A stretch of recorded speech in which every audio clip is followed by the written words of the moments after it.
ఇందుశేఖర ఇందుశేఖర ఇందుశేఖర కావరా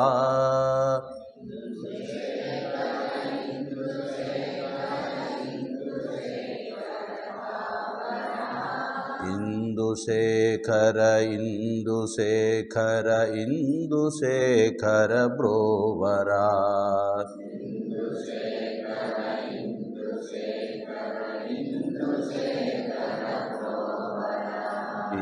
ఇందుశేఖర ఇందుశేఖర ఇందుశేఖర కావరా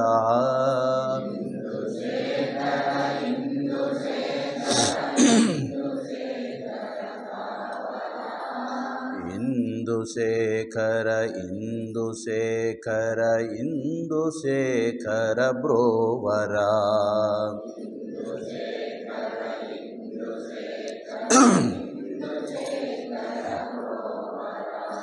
వెండి కొండ నివాసముండగ రుద్రభూమి నివాసమా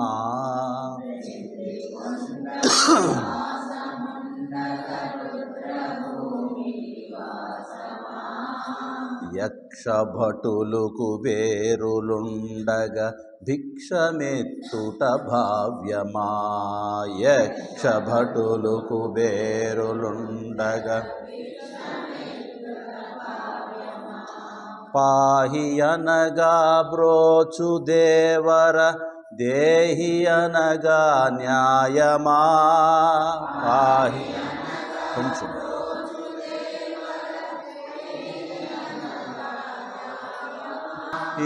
ఇందుశేఖర ఏమిటిది ఎందుకయ్య దయామయా ఇందుశేఖర ఏమిటిది ఎందుకయ్య లోకమాత భవాని నీ సగభాగమై విలసిల్లగా లోకమాత భవాని నీ సగభాగమై విలసిల్లగా యోగి ఓలె విరాగి ఓలెను ఏల స్వామి విరాగము యోగి ఓలె విరాగి ఓలెను ఏల స్వామి విరాగము బ్రహ్మ విష్ణుని రహస్యము పట్టజాలరు ఈశ్వరా బ్రహ్మ విష్ణుని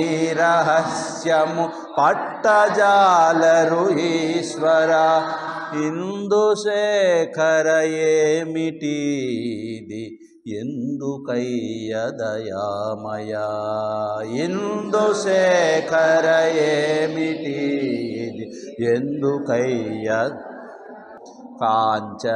కాంచనాభరణాలు వలదని ఏల వ్యాళుల హారము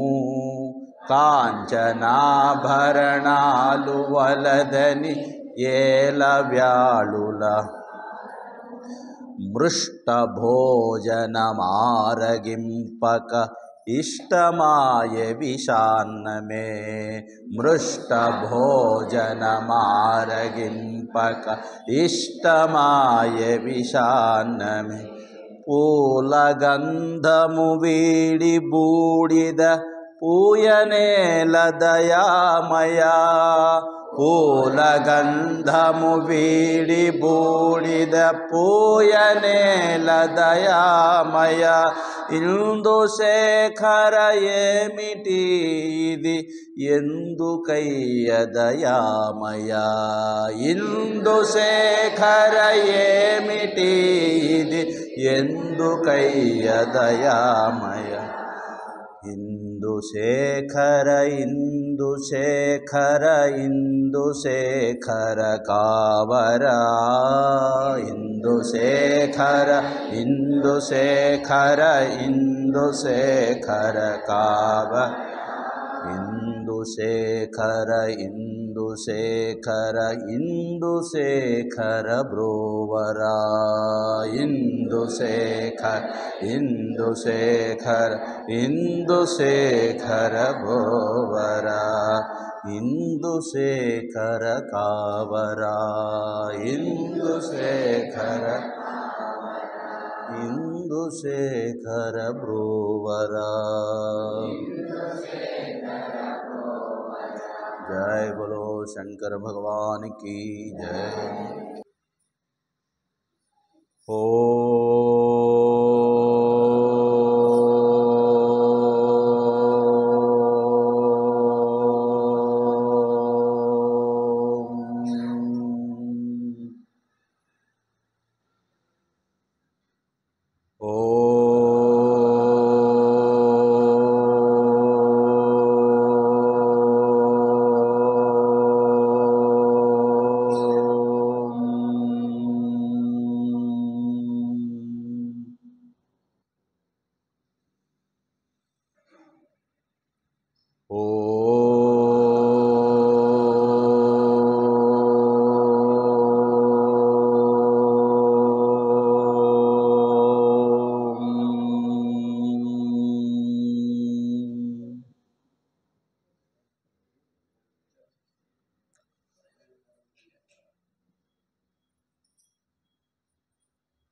ओम श्री गणेशाय नमः।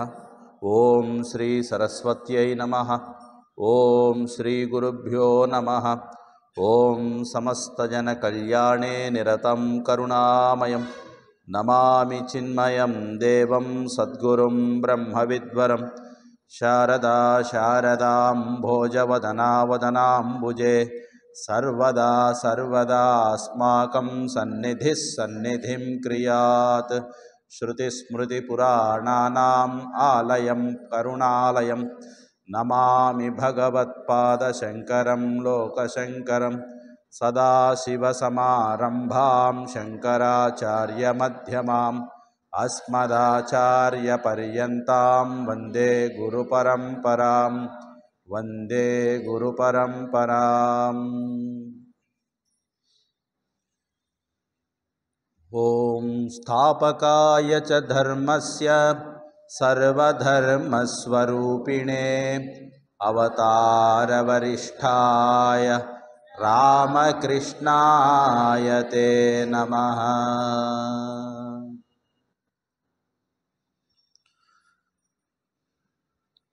कलाभ्यां चूडालङ्कृतशशिकलाभ्यां निजतपः फलाभ्यां भक्तेषु प्रकटितफलाभ्यां भवतु मे शिवाभ्यामस्तोकत्रिभुवन शिवाभ्यां हृदि पुनः भवाभ्यामानन्दस्फुरदनुभवाभ्यां नतिरियम्।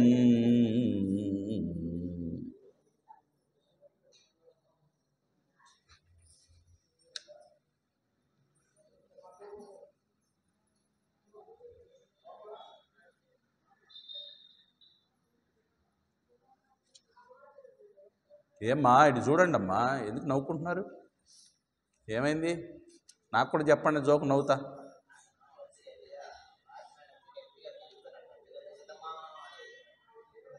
ఆయన ఒక శివుడు, పార్వతీదేవిని పిలుచుకున్నాడు. మనం ఏం చేస్తాం? మనమేమో ప్రమదగణాలను నవ్వుతున్నాం. ఏం చెప్పుకున్నాం నిన్న? ఇదే ఉపన్యాసం మళ్ళా రేపు ఉదయం 10 గంటలకు యూట్యూబ్లో కూడా పెడుతున్నా. ఇప్పుడు డిస్టర్బెన్సెస్ జరిగినాయి అనుకోండి, మొదట్లో మాట్లాడకపోయినా, తాళం చెప్పకపోయినా, ఇవన్నీ నేను మధ్య మధ్యలో మాట్లాడుతుంటా కదా, ఇవన్నీ మళ్ళీ నేను కట్ చేసి ఎడిట్ చేయడానికి మళ్ళీ అరగంట పడుతుంది. ఈ వీడియో అప్లోడ్ చేయడానికి గంట, మళ్ళీ దాన్ని రెండర్ చేయడానికి అరగంట, మళ్ళీ యూట్యూబ్లో అప్లోడ్ చేయడానికి గంట. రాత్రి 2 గంటలు అవుతుంది నాకు ప్రతిరోజు. 2 o'clock నిద్రపోతున్నానండి. ఆ లింక్ పెట్టేసి అందరూ పొద్దున 10 గంటలకు చూసేవాళ్ళు చాలామంది ఉన్నారు. ఆ వీడియోని దాదాపు 450, 700, 1200 మంది చూశారు. కాబట్టి మనం మధ్యలో డిస్టర్బెన్సెస్ లేకుండా ఉంటే ఎడిటింగ్ ఉండదు. చెప్పండి, నిన్న ఏం చెప్పుకున్నాం చెప్పండి. జగన్నాథరాజు గారు చెప్పండి, మీరే లీడర్. నిన్న జరిగిన విషయం లాస్ట్లో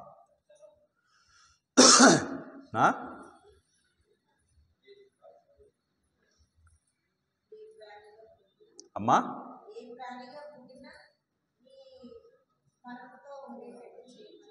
అవును, వెరీ గుడ్. సరే అయితే వదిలేండి.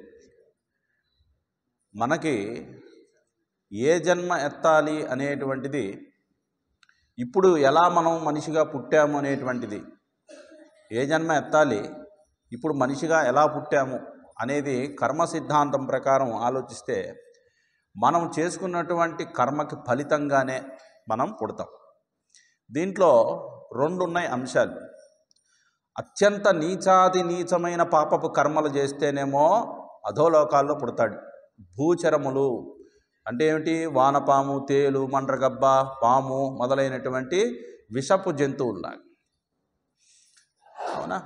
కొద్దిపాటి పాపాలు చేశాడు అంటే కొంచెం క్రూరమైనవి, మరీ పైశాచికం రాక్షసం కాకుండా కొద్దిపాటి పాపాలు, మోసం చేయటం, దొంగతనం చేయటం, దగా, కుట్ర ఇలాంటివి ఏమైనా చేస్తేనేమో వన్యమృగాలుగా పుడతారట. పుణ్యము పాపము రెండు సమానంగా ఉన్నాయనుకోండి, వాడి జాబితాలో మనిషిగా పుడతాడు. అందుకనే మిశ్రమ కర్మ ఫలితమే మానవ జన్మ. అయితే మనిషి శరీరం, ఎలాంటి శరీరం పుట్టాలి? పుట్టినటువంటి వాడికి ఆధ్యాత్మికమైనటువంటి పరిచయం ఆ జన్మలో ఏర్పడుతుందా? అసలు గురువు దొరుకుతాడా? మోక్షం పొందాలనే కోరిక వాడికి వస్తుందా అనేటువంటిది దేని మీద ఆధారపడి ఉంటుందట? శతకోటి జన్మ సుకృతై పుణ్యై వినా లభ్యతే. కోటాను కోట్ల జన్మల్లో ఎంతో పుణ్యం చేసుకుంటే ఆ పుణ్యం వలన మాత్రమే ఇక్కడ కూర్చున్నాం. ఒక సద్గురువు, ఒక మార్గము, ఒక ఆధ్యాత్మికమైనటువంటి విషయాలని శ్రవణం చేయటం, దాన్ని మననం చేసుకొని నిధిధ్యాసనం అని అంటే శ్రవణం, మననం, నిధిధ్యాసనం, ఈ మూడు సాధకుడికి ఉండవలసినటువంటి లక్షణాలు. శ్రవణం, మననం, నిధిధ్యాసనం. అవునా? నిధిధ్యాసనం అంటే ఏంటి? ఆచరణలో పెట్టడం కోసం. కాబట్టి ఈ లక్షణాలు ఉండాలంటే కూడా ఎంతో సుకృతం చేసుకోవాలి. వివేక చూడామణిలో 3 విషయాలని శంకరాచార్యులు వారు ప్రస్తావిస్తూ ఒక శ్లోకం చెప్తారు. మనుష్యత్వం, ముముక్షుత్వం, దైవ మహాపురుష సంశ్రయ. ఏమిటది? మనుష్యత్వం, ముముక్షుత్వం, మహాపురుష సంశ్రయ. ఈ 3 ఎలా లభిస్తున్నాయి? దుర్లభం త్రయమే వైతత్. త్రయం, ఈ 3 దుర్లభం త్రయమే వైతత్ దైవానుగ్రహేతుకం మనుష్యత్వం, ముముక్షుత్వం, మహాపురుష సంశ్రయ. మనిషిగా పుట్టాలన్నా, మోక్షం పొందాలనే కోరిక రావాలన్నా, ఒకవేళ కోరికున్న సద్గురువులు దొరకాలన్నా దైవానుగ్రహ హేతుకం. అది దైవానుగ్రహం బాగా ఉన్నవాడికే ఈ 3 లభిస్తాయిట. అందుకని మానవ జన్మ యొక్క విశిష్టత మనకి ఒక్కసారి అర్థమైతే మనిషి పాపాలు చేయడండి, ఇంకొకళ్ళని బాధ పెట్టడండి. అసలు మనిషి అనేటువంటి పదానికి అర్థం ఏమిటి అంటే మనసెరిగి ప్రవర్తించేవాడు మనిషి. ఎదుటివారి యొక్క మనసెరిగి ప్రవర్తించేటువంటి వాడు మనిషి. మనసెరిగి ప్రవర్తించడం అంటే ఏమిటి అనంటే, నేను 10 మందిలోకి వెళ్ళినా, లేదా ఈ ప్రపంచంలో తిరుగుతున్నా, లేదా కుటుంబంలో ఉన్నా, నేను ఏమి ఆశిస్తున్నాను ఎదుటివారి నుంచి? సాధారణంగా అందరూ ఏం ఆశిస్తారండి? ఎవరు నన్ను కష్టపెట్టకూడదు, అందరూ నన్ను ప్రేమగా పలకరించాలి, అందరూ నా వైపు చూసి ఎప్పుడూ చక్కగా నవ్వుతూ ఉండాలి, నాకు అందరూ ఆనందాన్ని ఇవ్వాలి. అవునా కదా? నన్నెవరూ అవమానించకూడదు, నన్నెవరూ తిట్టకూడదు, నన్నెవరూ హింసించకూడదు అని కోరుకుంటాం కదా. ప్రతి మనిషి కోరుకునేదేగా ఇది. అవునా కదా? రెస్పాండ్ అవ్వట్లేదు మగవాళ్ళు ఎవరు. అవునా కదా? అవును. ఏదైతే నువ్వు కోరుకుంటున్నావో అది ఎదుటి వాళ్ళకి నువ్వు ఇస్తున్నావా? అది కదా సీరియస్ క్వశ్చన్, $10 మిలియన్ క్వశ్చన్. మనం కోరుకుంటాం, ఎదుటివారితో మనం ప్రవర్తించేటప్పుడు మాత్రం ఆ బుద్ధి పనిచేయదు. We lose our control and we burst and we scold others. ఇతరులని నిందించటం, ద్వేషించటం, తిట్టటం, అవసరమైతే వాడిని మట్టు పెట్టడం, తీసేయటం, భూమిలో మట్టిలో కలిపేస్తా, నా సంగతి తెలియదు, నేను తలుచుకుంటే నా మెడకాయ మీద తలకాయ ఉండదు, ఇలాంటి మాటలు మాట్లాడుతాం. అవునా? ఇంట్లో అత్తా కోడలను మొదలుకొని రాజకీయ నాయకులు పార్లమెంట్లో కావచ్చు, లేకపోతే లోక్సభలో కావచ్చు, లేకపోతే అసెంబ్లీలో కావచ్చు, ఈ పోట్లాట్లన్నీ ఎందుకు వస్తున్నాయి అంటే అసలు మనిషి అనేటువంటి ఒక ఉనికిని వాళ్ళు గౌరవించకపోవటం. నేను మనిషిని అనేటువంటి విషయాన్ని నాకు జ్ఞాపకం ఉంటే నా మాట నోరు దాటే లోపలే కంట్రోల్ అవుతుందండి. అందుకనే స్వామి విద్యాప్రకాశానందగిరి స్వాముల వారిని ఒక ఆయన ఉన్నారు. సుఖబ్రహ్మాశ్రమం గీతామకరందం అనే ఒక గ్రంథం అప్పట్లో చాలా ఫేమస్ అయింది. అది అన్ని భాషల్లోకి అనువదించారు. ఆయనకి కంటి చూపు లేదండి. ఒక 30-40 ఏళ్ళ తర్వాత కంటి చూపు మొత్తం పోయింది. అప్పుడు టీటీడీ వాళ్ళు ఆయనకి ఉపన్యాసాలు పెట్టారు, భగవద్గీత ఉపన్యాసాలని. 701 శ్లోకాలు ఆయనకి లోపల కంఠస్థం. కంటితో చదవటానికి లేదు, ఎవరూ పక్కన కూర్చొని చదవలే. కంటిన్యూస్గా దాదాపు 40 రోజులు, మండలం రోజులు భగవద్గీతపై ప్రసంగాలు. ఆయన నోటితో శ్లోకం చెప్పటం, దాని వివరణ, దాని వ్యాఖ్యానం మొత్తం ఇచ్చేశారు. ఆయన ఒక మాట చెప్తారు, అంటే చాలా గొప్ప మహాత్ముడు అండి ఆయన. గురుదేవులు అంటే చాలా చాలా భక్తి ఆయనకి. మలయాళ స్వామి వారి శిష్యుడండి ఆయన. ఆయన దాటిన మాటకి దాసుడవి, సూక్తి ఇది. దాటిన మాటకి దాసుడవి, దాటని మాటకి ప్రభువువి. అవునా కదా? ఒక మాట నీ నోట్లోంచి జారిందా, ఇంకా ఆ మాటకి నువ్వు వచ్చేటువంటి ఫలితం అనుభవించాలి. మాట దాటలేదా, still it is under your control. దాన్ని నువ్వు కంట్రోల్ చేయొచ్చు. దాన్ని ప్రయోగించకుండా, పదప్రయోగాలు చేయకుండా నువ్వు ఆపచ్చు. 99% గొడవలు విడాకుల దాకా వెళ్ళి కోర్టులో గొడవల దాకా ఎందుకు వెళ్తున్నాయండి? ఇప్పటికి కొన్ని లక్షల కేసులు ఉన్నాయండి పెండింగు. కోర్టులో లాయర్లు బతకడానికి పాపం వాళ్ళకి ఏ డోకా లేదు.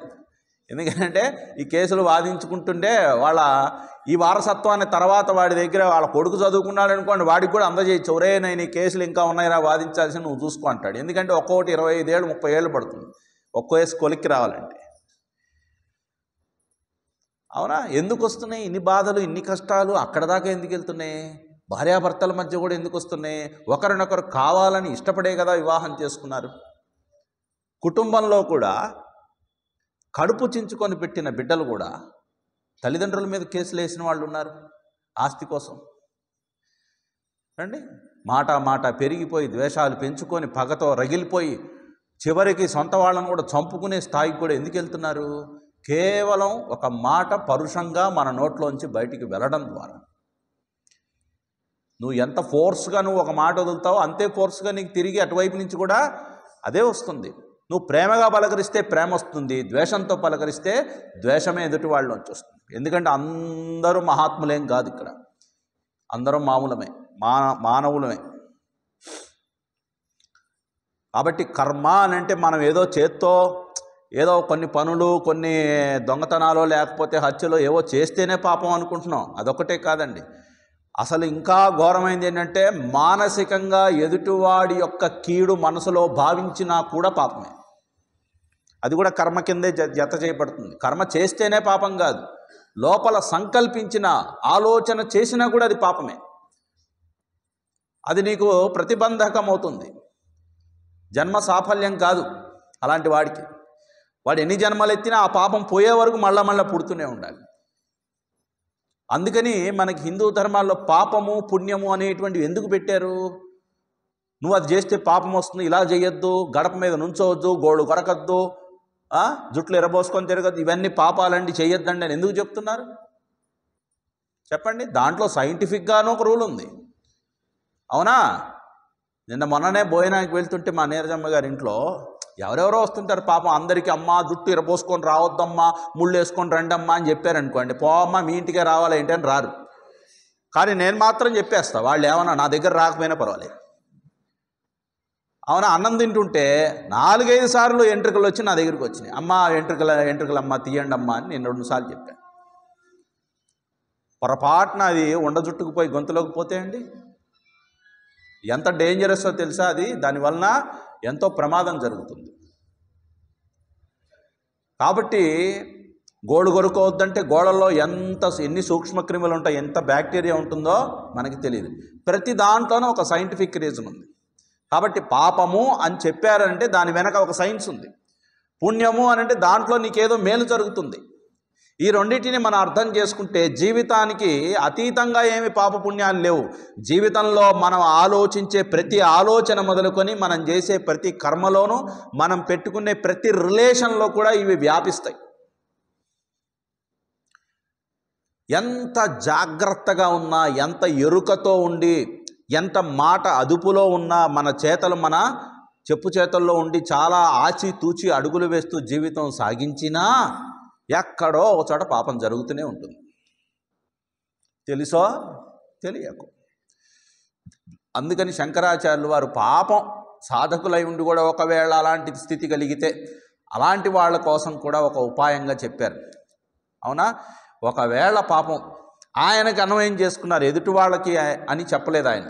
అయ్యా ఓ పరమశివ, నేనే ఒకవేళ పొరపాటున ఏదైనా పాపం చేసి ఏ దోమగానో చీవగానో కుక్కగానో పందిగానో లేకపోతే వన్యమృగంగానో ఎక్కడైనా ఒకవేళ పుట్టినా నా కర్మ కొద్దీ నాకు వేరే జన్మ వచ్చినా కూడా వస్తే వచ్చింది, నేను మాత్రం రెడీనే.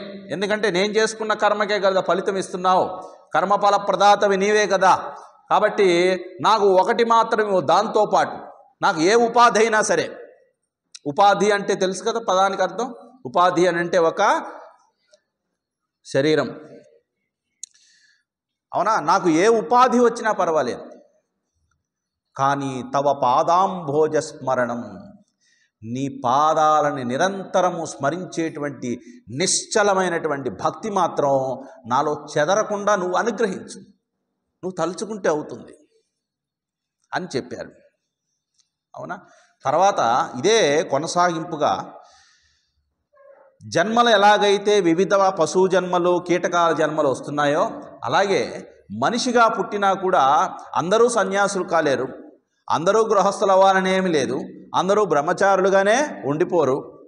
అవునా? అందరూ వానప్రస్థం అయితే దాడుతుంటారు.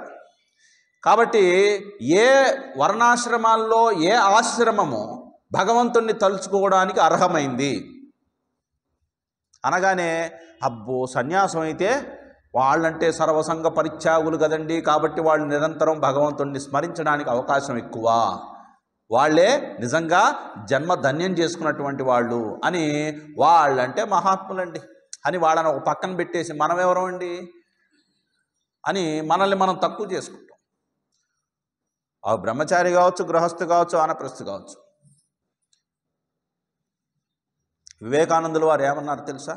వయం సర్వే అమృతస్య పుత్రాహ, మనమెవ్వరము పాపులము కాదు, మేం పాపులం అనుకునేటువంటి జాతి కాదు మంది. వయం సర్వే అమృతస్య పుత్రాహ, మనందరం ఎవరం అమృతం నుంచి జాలువారినటువంటి అమృత పుత్రులం మనం. పుత్రులు అనగానే ఏమంటే పుత్రికలు లేరా అని అడగండి, ఆడవాళ్ళైనా మగవాళ్ళైనా. అవునా? కాబట్టి అమృత సంతానం మనం అంతా. మనకి చావు లేదని చెప్తున్నారు ఒక విధంగా చెప్పాలంటే. శరీరం పడిపోతుంది కానీ మీలో ఉన్న జీవుడు పరమాత్మ సొత్తు, ఆయనలో విలీనం చేసుకుంటాడు ప్రతి జీవుణ్ణి కూడా. కాకపోతే ఒకళ్ళని ముందు ఒకళ్ళ తర్వాత చేసేటువంటి సాధన యొక్క తీవ్రతను బట్టి. కాబట్టి ఏ ఆశ్రమము ఉన్నతమైంది సాధన చేయడానికి అనంటే అది కూడా శంకరాచార్యులు వారు చెప్తూ 11వ శ్లోకం, వటుర్వాగేహి వా యతిరపి జటీ వా తదితరః నరో వా యః కశ్చిత్ భవతు భవ కిం తేన భవతి యదీయం హృత్పద్మం యది భవదధీనం పశుపతే త్వదీయస్త్వం శంభో భవసి భవభారం చ వహసి. ఏమని చెప్తున్నారు? వటుర్వా, వటువు అంటే పదం తెలుసు కదా అర్థం. వటువు అంటే ఎవరు? ఉపనయనం చేయించుకున్నాను వటువు అంటారు. వటువు అని అంటే బ్రహ్మచారి. అవునా? పెళ్లి కానంత వరకు అంటే పెళ్లి కాని వాళ్ళందరూ బ్రహ్మచారులు అని కాదు, వాళ్ళు బ్యాచిలర్స్ అంటారు. పెళ్ళి కాకుండా ఆధ్యాత్మికంగా ఉండేటువంటి వాళ్ళందరూ బ్రహ్మచారులు అంటారు. బ్రహ్మణి చరంతి ఇది బ్రహ్మచారి. అవునా? కాబట్టి ఇక్కడ వటువు అన్నారు. బ్రహ్మచర్య దశలో ఉన్న వర్ణాశ్రమాలు 4 ఉన్నాయి మనకి, మీ అందరికీ తెలుసు. చాలాసార్లు ఎంతోమంది చెప్తే విన్నారు, పుస్తకాలు కూడా చదివే ఉంటారు. ప్రతి మనిషికి కూడా మొత్తం లైఫ్ స్పాన్ని, మన జీవితం మొత్తాన్ని 4 దశల కింద విభజించారు. మొదటి దశ ఏమిటి? బ్రహ్మచారి దశ. రెండోది గృహస్థ దశ. మూడోది వానప్రస్థం. నాలుగోది మరియు అత్యాశ్రమం అంటారు. దాన్ని ఏమంటారు? సన్యాసం. ఈ 4 ఇప్పుడు కాదు, కొన్ని వందల సంవత్సరాల క్రితం, అంటే వేదకాలంలో, పురాణ కాలంలో కాదు, వేదకాలంలో ఈ 4 వర్ణాశ్రమ ధర్మాలు ప్రతి ఒక్కరూ పాటించేవాళ్ళు. వర్ణాశ్రమాలను విడిచిపెట్టి అసలు మనిషి జీవితం లేదు ఒకప్పుడు. ఇప్పుడు అసలు బ్రహ్మచర్యం అంటే ఏంటో తెలియదు, గృహస్థం అంటే అసలు తెలియదు, అవునా? వానప్రస్థం అనేది లేదు అసలు. సన్యాసం అని అంటే వాళ్ళు పనికి మాలినోళ్ళండి, ఎందుకు పనికిరాక పరిగెత్తి అటు వెళ్ళి వాళ్ళు ఏదో తీసుకొని పొట్టకూటి కోసం వెళ్ళారని మనం అనుకుంటాం.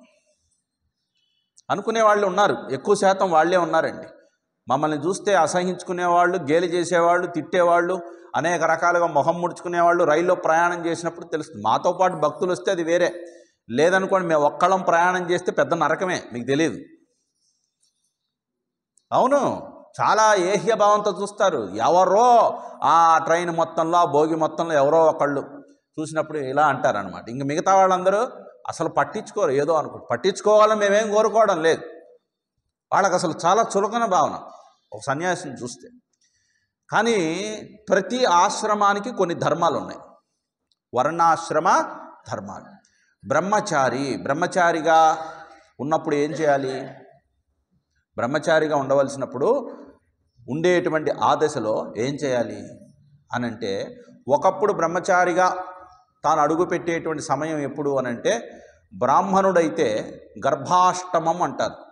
అంటే 7వ సంవత్సరం నుండి 8లోకి వచ్చే సమయానికి వాడికి ఉపనయనం చేయాలి, బ్రాహ్మణ వర్ణానికి. చూడండి, క్షత్రియులైతే 9వ ఏటనే ఉపనయనం చేయాలి, కానీ ఎవరు చేయట్లేదు. 9వ ఏట ఉపనయనం చేయాలి. వైశ్యులైతే 11వ ఏట. ఒకప్పుడు శూద్రవర్ణం వాళ్ళు కూడా ఉపనయనం చేయించుకున్నాడు. ఆ తర్వాత 11 దాటిన తర్వాత 21 సంవత్సరముల లోపు ఉపనయనం అవ్వాలండి. ఎందుకని అంటే 21వ సంవత్సరం వరకు ప్రతి ఒక్కరి శరీరములో సవితుర్రు శక్తి ఉంటుందిట. సవితుర్రు శక్తి, దాన్ని సావిత్రి శక్తి అంటారు. ఈ శక్తి 21 ఏళ్ల తర్వాత నిదానంగా కనుమరుగైపోతుంది, లోపల కోల్పోతాడు. దాన్ని బంధించడం కోసం ఏం చేశారంటే, గాయత్రి మంత్రాన్ని అక్కడ చెవులో ఉపదేశం చేస్తారు. ఈ మంత్ర పురస్చరణ ద్వారా ఆ శక్తిని ద్విగుణీకృతం చేసుకోమని ఉపనయనం చేస్తారు. ఈ ఉపనయనం అవగానే ఏం చేస్తారు అంటే, గురువుగారికి చేతిలో తన పిల్లవాడి చేయి పెట్టి, అయ్యా మా అబ్బాయిని మీకు ఇచ్చేస్తున్నాం, మీరు తీసుకువెళ్ళండి, మీరు వాడికి విద్య నేర్పండి అని 7వ ఏట వెళ్ళిపోతే మళ్ళీ ఎన్నో ఏట వచ్చేవాడు తెలుసా? 21వ సంవత్సరం మళ్ళీ తిరిగి ఇంటికి వచ్చేవాడు. అప్పటి వరకు గురువు దగ్గర ఉండాలి, పేడ అలకాలి, పేడ పని చేయాలి, ఆవు పేడ తీయటం, అలకటం, హోమకుండాలు కట్టడం, సమిధలు తేవటం, పూలు తీసుకురావటం, చూడండి పండ్లు మొదలైనటువంటివన్నీ ఏరుకొని రావటం, అడవుల్లో గురుపత్నికి సేవలు చేయటం, ఇల్లు ఉడవటానికి అన్నీ చేసుకుంటూ గురువుగారి దగ్గర ఉపనిషత్తులు, వాళ్ళకి తెలిసిన సకల శాస్త్రాలు మిగతావన్నీ 2 విద్యలు, పరావిద్య అపరావిద్య 2 నేర్పేవాడు. 21 సంవత్సరాలు పూర్తయ్యేసరికి చిట్ట చివరికి కాన్వొకేషన్ మెసేజ్ వస్తుంది, తైత్తిరీయోపనిషత్తులో వస్తుంది. అవునా? వెళ్ళేటప్పుడు చెప్తాడు ఏమనేది, అవునా? ఋతంచ స్వాధ్యాయ ప్రవచనేచ సత్యంచ స్వాధ్యాయ ప్రవచనేచ మాతృదేవో భవ పితృదేవో భవ ఆచార్యదేవో భవ అతిథిదేవో భవ యాన్యనవద్యాని కర్మాణి నో ఇతరాణి తాని సేవితవ్యాని. ఇవి ధర్మాలు ఇంకా చాలా ఉందండి. అవునా? ఒకవేళ నువ్వు ఆచరించేటువంటి ధర్మంలో నీకు గనక డౌట్ వస్తే, ఏ తత్ర బ్రాహ్మణా సమ్మర్షిణ యుక్తా ఆయుక్తా అలూక్షా ధర్మకామాస్యు. ధర్మకామాస్యు, నువ్వు ధర్మాన్ని ఆచరించేటప్పుడు ఒకవేళ అవునా నీకేమైనా యుక్తా ఆయుక్తా అంటే యుక్తమా అయుక్తమా ఏది నీకు తెలుసుకోవాలనుకుంటే, ఏ తత్ర బ్రాహ్మణా సమ్మర్షిణ, బాగా ఆ వేదము ఆ శాస్త్రం బాగా తెలిసిన పెద్దల దగ్గరికి వెళ్ళి దాన్ని అడిగి తెలుసుకొని నువ్వు ఆచరించు. అంతేగాని పొరపాటును కూడా నువ్వు తప్పు చేయొద్దు. నీ తల్లిని గౌరవించు, తండ్రిని గౌరవించు, ఆచార్యుణ్ణి మరిచిపోవద్దు, ఇంటికి వచ్చిన అతిథుల్ని దైవంగా భావించు, వీళ్ళందరూ దైవస్వరూపులు అని భావించి గృహస్థాశ్రమంలో నువ్వు ఏం చేయాలయ్యా? చూడండి, చక్కగా మంచి కృషి చెయ్యి. నీ వర్ణ ఆశ్రమ ధర్మాన్ని బట్టి, లేదా నీ బ్రాహ్మణుడివా, క్షత్రియుడివా, వైశ్యుడివా, శూద్రుడివా, నీ వర్ణాశ్రమ ధర్మాన్ని బట్టి నువ్వు కర్మ చేసి ధనాన్ని సంపాదించు. ధనం సంపాదించొద్దని ఎక్కడా చెప్పలేదు. చూడండి, కోరుకొని ఏం చేయాలి? ధనం సంపాదించి మళ్ళా సొసైటీకి యూ హ్యావ్ టు ఆఫర్. అంటే ఏంటంటే ఆఫరింగ్స్ అనేవి మళ్ళీ సొసైటీకే ఇవ్వాలి. అలా ఇవ్వడానికి ఏం చేయాలి? ఇంటికి మళ్ళీ నువ్వు పిలవాలి. వాళ్ళని ఎవరిని పిలవాలి? ఆమాయంతో బ్రహ్మచారిణ స్వాహ, విమాయంతో బ్రహ్మచారిణ స్వాహ, దమాయంతో బ్రహ్మచారిణ స్వాహ, శమాయంతో బ్రహ్మచారిణ స్వాహ, యశోజనే సా నిస్వాహ, శ్రేయానుపస్య సోసా నిస్వాహ, తంత్వాభగ ప్రవిశ నిస్వాహ, సమాభగ ప్రవిశ స్వాహ, తస్మిన్ సహస్రశాఖే. ఇలా వరుసగా మంత్రం. లోమశాం పశుభిః సహ స్వాహ. ఇవన్నీ ఏమిటి? మంచి పశు సంపద నాకు పెరగాలి, ధనం పెరగాలి, ధాన్యం సమృద్ధిగా ఉండాలి. ఇవన్నీ ఏం చేయాలి? మంచి నియమనిష్టలు కలిగినటువంటి బ్రహ్మచారులు మా ఇంటికి రావాలి. వచ్చి వాళ్ళు మా ఆతిథ్యాన్ని స్వీకరించాలి, వాళ్ళని మేము సేవించాలి, వాళ్ళని చూసుకోవాలి అని గృహస్థుడు అయినటువంటి వాడికి ఈ ధర్మాలు చెప్పాడు. అవునా? ఇంకా చాలా ఉన్నాయి గృహస్థ ధర్మాలు, ఒకటి కాదండి, చాలా చాలా కీలకమైనటువంటిది గృహస్థాశ్రమం అనేటువంటిది. బ్రహ్మచర్యం కానీ వానప్రస్థం కానీ సన్యాసానికి కానీ అంత ప్రాముఖ్యతనివ్వాల, కానీ గృహస్థాశ్రమ ధర్మం అనేది అత్యంత కీలకమైనది. అందుకని బ్రహ్మచర్యం పరంతపః. బ్రహ్మచర్యం ఎందుకు పాటిస్తాడు? పరతత్వాన్ని తెలుసుకోవడానికి మాత్రమే తప్పిస్తాడు, ఇంకా వేరే ఆలోచన ఉండకూడదు వాడికి అంటున్నారు. అవునా? యథా మాతరం ఆశ్రిత్య సర్వే జీవంతి జంతవః. పశుపక్ష్యాదులు కానీ జంతువులు కానీ మానవులు కానీ ఎలాగైతే ప్రతి ఒక్క ప్రాణి కూడా అది ఎదిగేంత వరకు తన తల్లి మీదే ఎలాగైతే ఆధారపడుతుందో, తథా చూడండి, గృహస్థం ఆశ్రిత్య సర్వే జీవంతి చ ఆశ్రమాః. గృహస్థుడి మీద ఆధారపడి బ్రహ్మచారి, వానప్రస్థుడు, సన్యాసి ముగ్గురు జీవిస్తున్నారు. వాళ్ళ ముగ్గురిని చూసుకోవాల్సిన బాధ్యత గృహస్థుడిదేట. వాళ్ళ విభవము కొలది, వాళ్ళ శక్తి కొలది. ఏం పెట్టాలి, ఎలా పెట్టాలి, ఎంత పెద్ద ప్యాలెస్లు ఏమి ఇవ్వాల్సిన అవసరం లేదు. వాళ్ళు వచ్చినప్పుడు కాస్త తిండి పెట్టి గౌరవంగా మర్యాదగా చూసుకోవటం. ఎందుకంటే వాళ్ళు చేసే సాధనలు మనం చేయడం లేదు. మరి మేం చేయాల్సిన సాధనలు జరగాలంటే ఏం చేయాలి? ఇదిగో ఈ ధర్మాలు పాటించాలి. కాబట్టి ఈ గృహస్థాశ్రమ ధర్మాల్లో ఈ 4 వర్ణ ఇదేమంటారు? బ్రహ్మచర్యం, గృహస్థం, వానప్రస్థం, సన్యాసం. ప్రతి దానికి కూడా ఒక రూల్ ఉంది. వానప్రస్థం అంటే ఏమిటి? అసలు what is vanaprastha? When it will start? వానప్రస్థం స్టార్ట్ అయ్యేది ఎప్పుడు ప్రారంభం అవుతుంది అని అంటే, తనకొక కొడుకు పుట్టి ఆ కొడుకు పెద్దవాడై వివాహం చేసుకొని, లేకపోతే కూతురు కానీ వివాహం అయిన తర్వాత మనవడు పుట్టిన తక్షణం లేదా మనవరాలు పుట్టిన తక్షణం వాళ్ళకి ముఖం చూపించి చక్కగా వాళ్ళని ఆశీర్వదించి ఇక అక్కడి నుంచి రిటైర్ అయిపోవాలట. అసలు అడవులు పట్టు పెడతారు, కాశీయాత్రను పోయేవాళ్ళు. అంతేగాని ఆ మనవాళ్ళు చిచ్చి బుబ్బు అని వాళ్ళతో ఉండిపోతూ వాళ్ళు పెద్ద అయిపోయి వాళ్ళకు షూలు దొరికి వాళ్ళకు బట్టలు దొరికి వీళ్ళిద్దరేమో అదేంటి జాబులకు పోతుంటే ఇంటి దగ్గర కాపలా కాస్తూ, చూడండి టీవీలు పెట్టుకొని కాలక్షేపం చేస్తూ ఆ పిల్లల్ని చూసుకుంటూ, అయ్యా మీ పిల్లల్ని పెంచావు చాలదా? చూడండి, అసలు పిల్లలకి స్నానం చేయించే తల్లులు లేరండి ఇప్పుడు. ఒంటికి నువ్వుల నూనె పూసి నలుగు పెట్టి స్నానం చేయించి మోకాళ్ళ మీద పడుకోబెట్టి పైన వరకు చీర లాక్కొని పీటేసుకొని పిల్లాడిని బోర్ల పెట్టి పడుకోబెట్టి నీళ్లు పోసి ఒళ్ళంతా రుద్దుతూ వాడికి ఎక్సర్సైజులు చేస్తూ నోట్లో నీళ్లు పోసుకొని పువ్వని ఉమ్మేసి చూడండి పిచ్చికారి అనమాట. ఇవన్నీ చిన్నప్పుడు మేము చూసాం. చూడండి అసలు ఈ వాతావరణం లేదు ఇప్పుడు. పిల్లాడికి స్నానం చేయించాలంటే ఏం చేయాలి? Johnson's baby soap, soft silky soap, లేదా బాడీ వాష్ పిల్లవాడికి పూసి ఒళ్ళంతా గేదెలకి పేడ పూసి ఏదో మట్టి పూసి అదేంటో గడ్డి పెట్టి తోయినట్టు వాళ్ళకి ఒళ్ళంతా పూసి ఒక టబ్బు కొంటారు, ఆ టబ్బులో పడేస్తున్నారు. వాడేమో ఆడుకుంటాడు, వాడికేం తెలుసు? They are losing the mother's warmth touch. 6 సంవత్సరాల వరకుట తల్లి యొక్క స్పర్శ, ఆలింగనము, ఆ ఒంట్లో వేడి, ఆమె యొక్క ఆ ప్రేమ ఒక్క క్షణం కూడా విడిచిపెట్టకుండా 6 సంవత్సరాల వరకు పిల్లవాడికి పరిపూర్ణంగా ఏ తెల్లైతే ఇస్తుందో అలా పెరిగినటువంటి కొడుకు రేపు పెద్ద అయిన తర్వాత ఇంకొక స్పర్శ కోరుకోడండి. అనైతికమైనటువంటి అధార్మికమైనటువంటి వాటి వైపుకి పోడు, వాడి మనస్సు కూడా పోదు. ఇవన్నీ ఊరికినే ఏదో సరదాగా అనుకుంటున్నాం, చాలా కీలకమైనవి ఇవన్నీ కూడా. కాబట్టి నా ముఖ్యమైన విన్నపం ఏంటంటే, ఒకవేళ మీ అమ్మాయి నుండి ఇప్పుడు చిన్న చిన్న పిల్లలు కనుక ఉంటే స్నానం ఎట్లా చేయాలో పిల్లలకి నేర్పించండి. పిల్లలకి స్నానం చేయించడానికి మీ అమ్మాయినే కూర్చోబెట్టండి. మీ అమ్మాయిని కూర్చోబెట్టి పిల్లాడికి స్నానం చేయించమని చెప్పండి, అలవాటు చేయండి. ఆ స్పర్శని కోల్పోతే మళ్ళీ ఎవరు ఇవ్వలేరండి ఈ జన్మలోనే. లేదంటే రేపు వేరే వాళ్ళ స్పర్శ కోరుకుంటాడు, మనల్ని వదిలిపెట్టి వెళ్ళిపోతాడు. అవునా? మనం వెళ్ళి ఎక్కడికి వెళ్ళాలి? వృద్ధాశ్రమాల్లోకి వెళ్ళి కూర్చోవాలి. వాడి మనసు కూడా చాలా దృఢంగా ఉంటుంది, కండరాలు బలంగా ఉంటాయి, నరాల శక్తి బాగుంటుంది, వాడి యొక్క విల్ పవర్ చాలా స్ట్రాంగ్గా ఉంటుందండి అలా పెరిగిన పిల్లవాడికి. ఇది పేరెంటింగ్లో ఇది ఒక కీలకమైన అత్యంత ఫౌండేషన్ పాయింట్ అండి ఇది.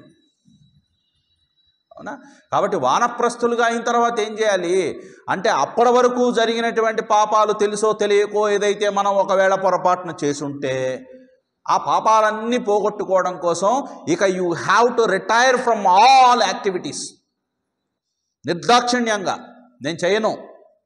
ఇప్పుడు నేను చేయాల్సింది ఏమిటి? కేవలం జపము మాత్రమే, జప సాధన.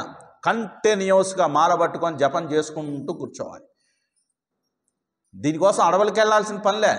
మీరు ఎక్కడికి వెళ్ళొద్దు, ఆశ్రమానికి, అడవులకి, కొండలకి, లోయలకు కూడా వెళ్ళవసరం లేదు. మీరు ఏం చేయాలి? ఇంట్లోనే ఉండండి.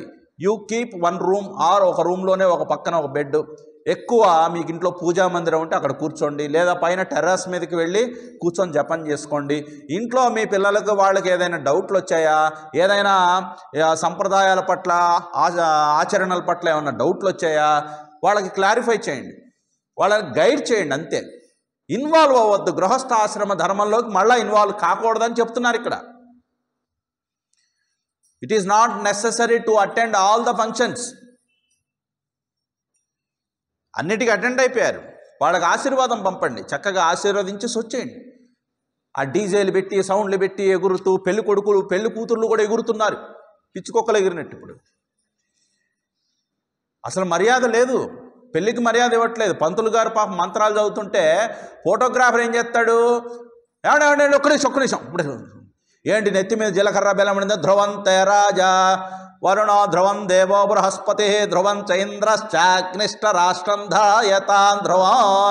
అబ్బాయి నెత్తి మీద జీలకర్ర బెల్లం పెట్టాయా? నేను జీలకర్ర బెల్లం పెట్టింది. ఆగాగంటే సార్ ఒక్క నిమిషం పంతులు గారు మీరు పక్కాబండి మీరు అంటాడు.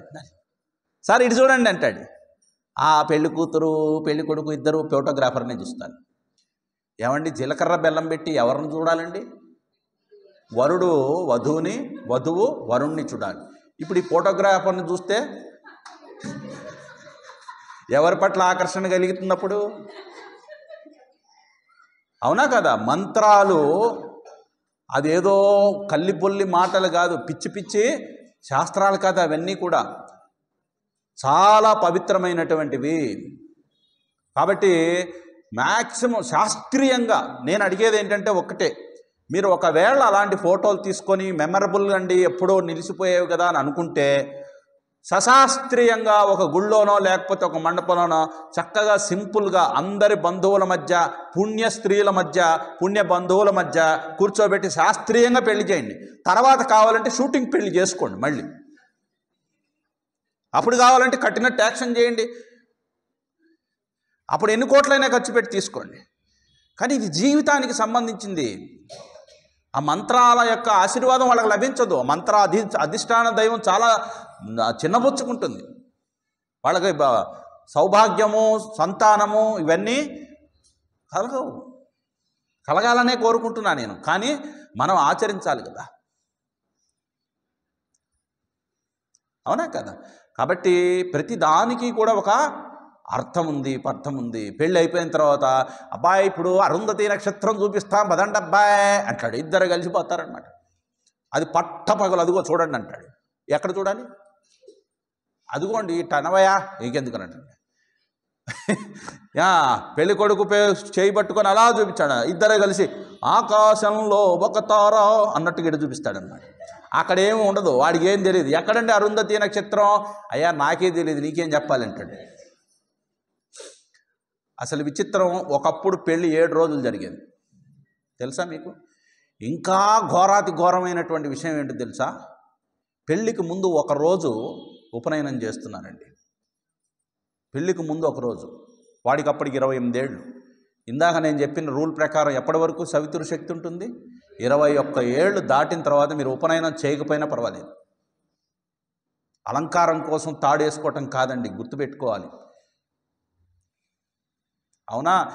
మనం మర్చిపోతున్నాం కాబట్టి ఇప్పుడు మెళ్ళో తాలుబొట్లు తీసేశారు. ఎవరు నల్లపూసలు వేసుకోవట్లేదు.